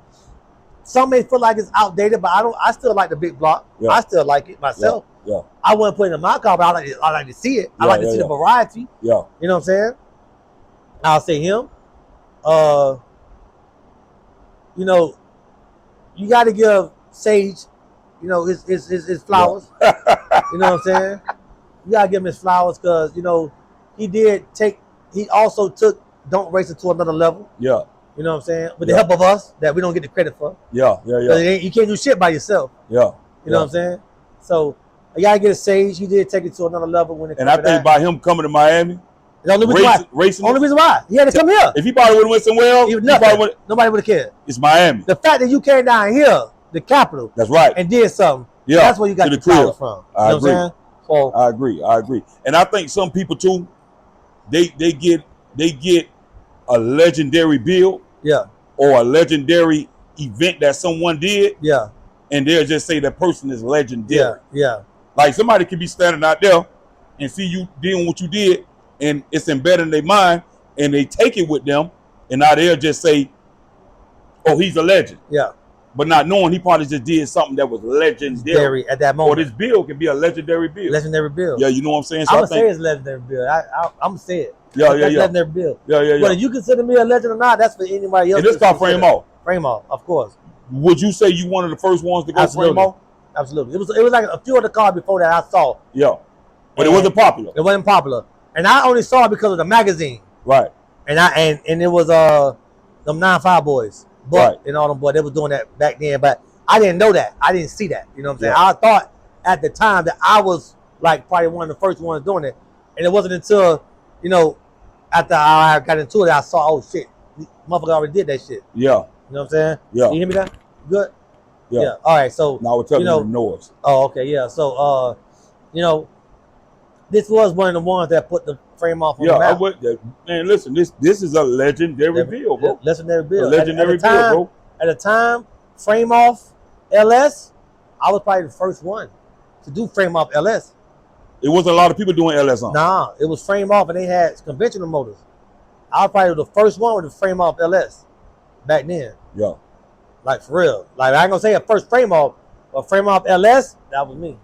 With together. Together, yeah. Frame off LS Supercharged, definitely I was the first. Who you think did it before you, if you could think? I know Bucknum had did it. Buck and Buck 3000. Buck 3000, okay. He had one. The Cowboys don't back then. Yeah. Short. That had the little he had the purple car with the flames on it. Yeah. With the matching benchy. Yeah. He did it. And that was back then. Would you say you one of the ones that made it popular? Popular, absolutely, yeah. Yeah. Absolutely. And that's legendary. I was the one on mainstream with it. I was the one online documenting. A lot of people were building their car in secrets. Right. In the back. Nobody know what they're doing. I was the one documenting it on Instagram. Right. You know what I'm saying? So yeah, I would say I was the one that probably put it on the map to that extent. Yeah. Right. So when it comes to the every bolt, every screw, frame off, from the rooter to the tool, the top to bottom, do you think that in order to be shooting deep range, to be a part of the elite class, big dog status, to be making some noise, you have to do all that, every bolt, every screw? Elite, yes. Yeah. To look good and have a good time and enjoy your car no. and be clean, no. I agree. Some cars don't need to be taken off the frame. Right. There's no need for it. Right. You know, I took Louis off the frame, and I built this one off the frame, but I had Louis, and Louis wasn't off the frame, and Louis was sticking. It wasn't until I changed the motor in Louis and I realized one of my bushings in the back was ate up. Yeah. Where it was going through. What'd you call it? Louis. This? No, Louis. Oh, Louis. Oh, okay. Yeah, I saw one of the bushes was ate up in the back in that corner, and it wasn't connected. Right. So I said, fuck, I'm gonna take the car off the frame. Right. So I took it off then, fixed the hole, fixed everything underneath it, did the frame off, and all I did was take everything off one frame, put on the other, put underneath the car. I already had everything on the frame. I just never just frame off the car, and then I frame off it. Yes, I'm gonna take it to another level. Once you do that, you can command more money for your car. So if you woofing online, Yeah. if you woofing online, you talking big, you want to be one of the big dogs, you got to go all the way. Elite is off frame. You got to go. Okay. Okay. You can still be a big dog with a big dog motor and a regular stock frame on your car. You can still be that. Yeah. Okay. But you ain't elite. Okay. Okay. So, what's your thoughts is on just because a dude have one bill? Let's just say this your first bill that you ever had. Yeah. There may be some people that say, "Hey, Doc, you finna interview such and such." Yeah. What he got to say? This is first bill. Do you think just because someone got one bill, it should be silent or not have a voice to be heard? Like in an interview, they shouldn't speak on the game. I think that everybody should have a voice at some point. I agree. Because you may know something new that I don't know. That's right. You may find another way to do something that I don't know. That's right. If you stuck around with just the same people that know everything, that you're never going to advance in life. You're never going to be able to find out something new. That's like, I feel like the reason for living is evolving. Yeah. You know, because what we do, right? Right. Look at your son. He do something way different. We may do the same thing. Right. And he do it way different and faster than we do it. Right. Right. I can't get it from him. I can't ask him right. what to do. That's right. You know what I'm saying? I can't ask him how to do it. Right. You know what I'm saying? Like, life is always like that. Your granddaddy, the way your daddy worked is different from how you work. Right. I ain't saying what he's doing is wrong, but I do mine different. Right. And I like the way I do mine. So I don't think that just because you just start doing something, you don't have a voice and an opinion. I believe you do have a voice and an opinion on something. I agree. This car right here. Yeah. If this was your first and only car. Yeah. You don't think that you can inspire another man to wanna, when you come through and do what you do, spending tires, whatever, you don't think that you can inspire another man to say, damn, man, I seen Blue Magic came through, he make me want to do. You don't think you can? Okay. Absolutely. Once you inspire a man to want to get a car to be a part of the culture. Hey, so I inspire a lot of y'all boys that y'all don't want to give me the credit for. Yeah. I inspire a lot of y'all boys. I know you did. And y'all don't want to give me the credit, but it's okay. I know, I saw it. But go ahead. Hey, listen, bro. And I ain't just saying this because you on my podcast. Listen, homie. Bro, anybody that build a car, you inspiring somebody. Yeah. Especially on the level that you did it. Man, you've been representing horsepower, running.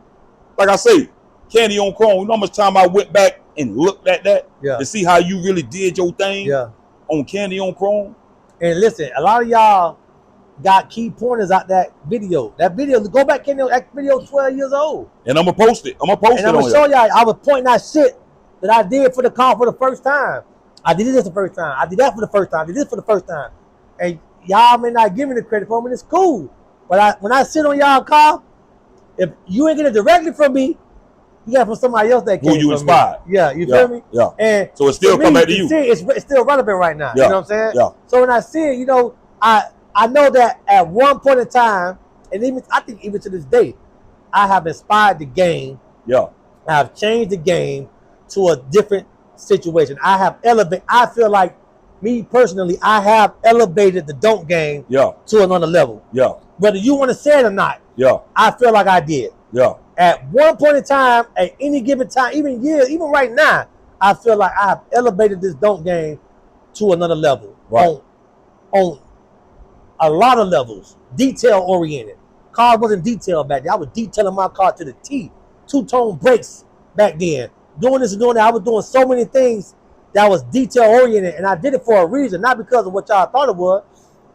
I had that 7 tray hard time. I broke down every time I took that car out. I broke down. Yeah. If I took that car out 35 times, I broke down 33 times. I said, the next car I build, I'm gonna build that shit to not break down. Right. And so whatever I gotta do to make sure that car don't break down, I'm gonna do it. So I did everything to the car. You know what I'm saying? Back then, I got pictures where I was getting wheel well trim, getting NOS parts for my car, looking online on eBay back in 2014, finding headlights, corner lights, this light brand new back then. Nobody wasn't doing that. Yeah. They was spraying the clear up, throwing them on the car. I was finding them. Now it's something to do now. You gotta have that. If you ain't got NOS. Right. That's crazy. Guess what? Ain't no more NOS. You just no more NOS. Right. You can't find it no more. You know what I'm saying? Right. At the end of the day, now they ain't making parts now, which is the best thing ever to happen. It's the best thing ever to happen. Back then, back in 2014, I paid $350 for these wheel well trims on this car. Right. You know what I'm saying? I paid $400 for emblem. Now they got them on eBay now for $50. Yeah. Can you imagine the how it is now to build a car like that? Yeah. You know what I'm saying? We was the only car that didn't have catalog cars. Yeah. A Chevelle right now getting a catalog. You can buy whatever you want for that car. Yeah. Yeah. 57 Bel Air, yeah. 64 Impala. You're going to catalog right now. You can buy whatever you want for that car. This is the only car we got a dumpster dive for parts for this motherfucker, and then make it new. Right. You know what I'm saying? So I'm definitely gonna say at one point in time in this car game, I have stamped it. I made it something different, and I inspired a lot of bills, a lot of people to step their game up and do some shit different. If you inspire one person, one dude, to want to build a dome, at that point, would you say it's safe to say that you are contributing? Absolutely. To the culture. Okay, then. To the culture. Yeah. Okay. Thank you.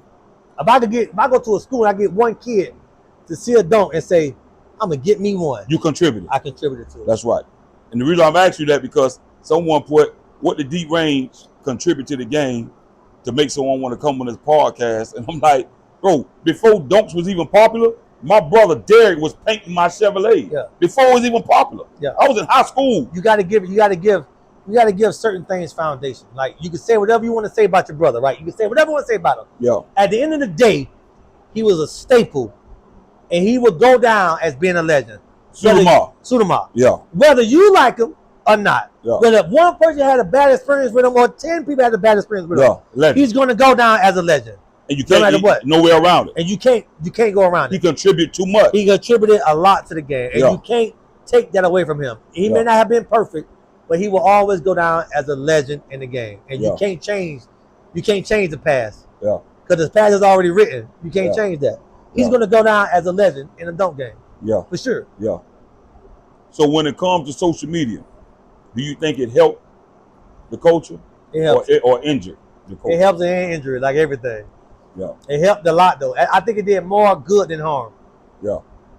I think it did. What's your thoughts is on Rick Ross car show, man? Another level, man. Bringing it to another level. Yeah. You know, the people that you see out there, the celebrities that not from Florida, don't understand dunk culture, to see them come out there and see the cars and they be mesmerized at these cars and love how they look, it's definitely an elevation for the culture. And I think it's a vibe. I think he came up with a perfect idea to have it on that property. Yes. I think it's a vibe to just be there on his property with them old school, him riding around the golf cart. Yeah. You know what I'm saying? And for me, the only people that's hating on that is the people that don't come. Right. When you come out there, whatever your opinion is about it, the cost, the this, the that, whatever it is, you go out there, you're going to have a good time. Yeah. Even if you just meeting somebody you ain't see. Even if you just around people that you want to be around. Even if you just watching a concert or eating some of the food, meeting some of the people you see online that talk that you want to walk across and rub elbows with. It ain't, I don't feel like it's dick bang. Oh, they over there dick bang. That's a person that's not there. Right. When you there and you in the atmosphere, you having a good time. You're enjoying yourself. Right. It was great for the culture. You been? I've been. Okay. Yeah, I've been. I only missed 1 year. Okay. I go every year. You take your car. I took my car last year and I think the first year. But I've been building cars for the show. Now I got a brand car I'm building right now. Right. For the show this year. But you know, to be there, you only hating when you ain't there, and when you don't fit in. Right. Other than that, it's a great time. Shout out to Rick Ross, man. Shout out to Rick Ross, man. Shout out to Rick Ross. Shout out. So when it comes to the culture, you think a person got to spend $300,000 or better in the car in order to be shooting deep range or to be part of the elite class? You know what I'm saying? I mean, I ain't gonna lie, man. Like the elite class has changed as of recent. You know what I'm saying? Like the bar is so high. Yeah. Right now, because you got elite cars. You know, right. A few of them out there. And I think in order for you to be in a category with them, you have to spend that kind of money. For sure. But if you want a regular, clean ass car that is, doing what it's supposed to do and give you the attention you want, I don't think you need to spend that money. I think a lot of them cars ain't practical. You know what I'm saying? When you get to that much money, it ain't practical. Right. So, last but not least, This is the last question, and we got to bring it on home. You made a statement. You say your Chevrolet is the baddest, the fastest. You stand on that. You stamp that. I stand on that. You stand on that. I stand on that. The fastest. The fastest. And one of the baddest. Like, you could look at my car and you probably get tired of seeing the color combo because it's the same for years. You know, it's the same this, the same that. I got all brand new technology in my shit. I got all the latest or the greatest everything in that motherfucker. Yeah. It ain't nothing I'm lacking in this car. You may get tired of seeing it, but everything else I got. You know what I'm saying? I got the latest computers, the latest suspension, the latest and greatest, probably the brakes, you know, rear end, motor, you know, everything in this car is some of the best shit. Brand new. I got to open the trunk and I broke the latch, but brand new Solo X kickers. I got all the newest shit. You know, and my car ain't lacking on nothing. Yo. So you may get tired of seeing it. The combo may not be the best because it's played out for so long, but I ain't lacking from shit. None of these guys got in their car. Nothing. All the baddest cars. I got all that shit in my car. Everything. But is you through with racing? Cause you know you might get some call outs. No. You saying you the fastest. I'm the fastest, man. Y'all know what y'all. Man, listen. Y'all know how to find me. I ain't hard to find. And you know, I just think sometimes I don't want to be found. Yeah. And I'm cool with that too. Like I'm cool. I'm a bell when it comes to this. But I don't go around picking on people. You know what I'm saying? Like I don't go out calling people out. I don't go out bothering people. I don't go out, you know, trying to assert myself as who I am. But y'all know who I am. I don't gotta talk about it. So when you want to talk about it, when you want to call me out, you call me out. I ain't gotta call nobody out. I already got to that. I ain't got to call nobody out. You know, you want to make a name for yourself? Come holler at me. Well, one of the big dogs has spoken. This is another interview that has now come to an end. We had a deep range conversation. And remember what I always tell you, man. In life, shoot deep range. Don't depend on free throws. Don't depend on layups. Shoot long range, man, because when you shoot long range, you challenge yourself. When you challenge yourself, you become better. We out. See you on my podcast TV, Deep Range Lifestyle, Deep Range Lifestyle, Deep Range Lifestyle, and we out. We out.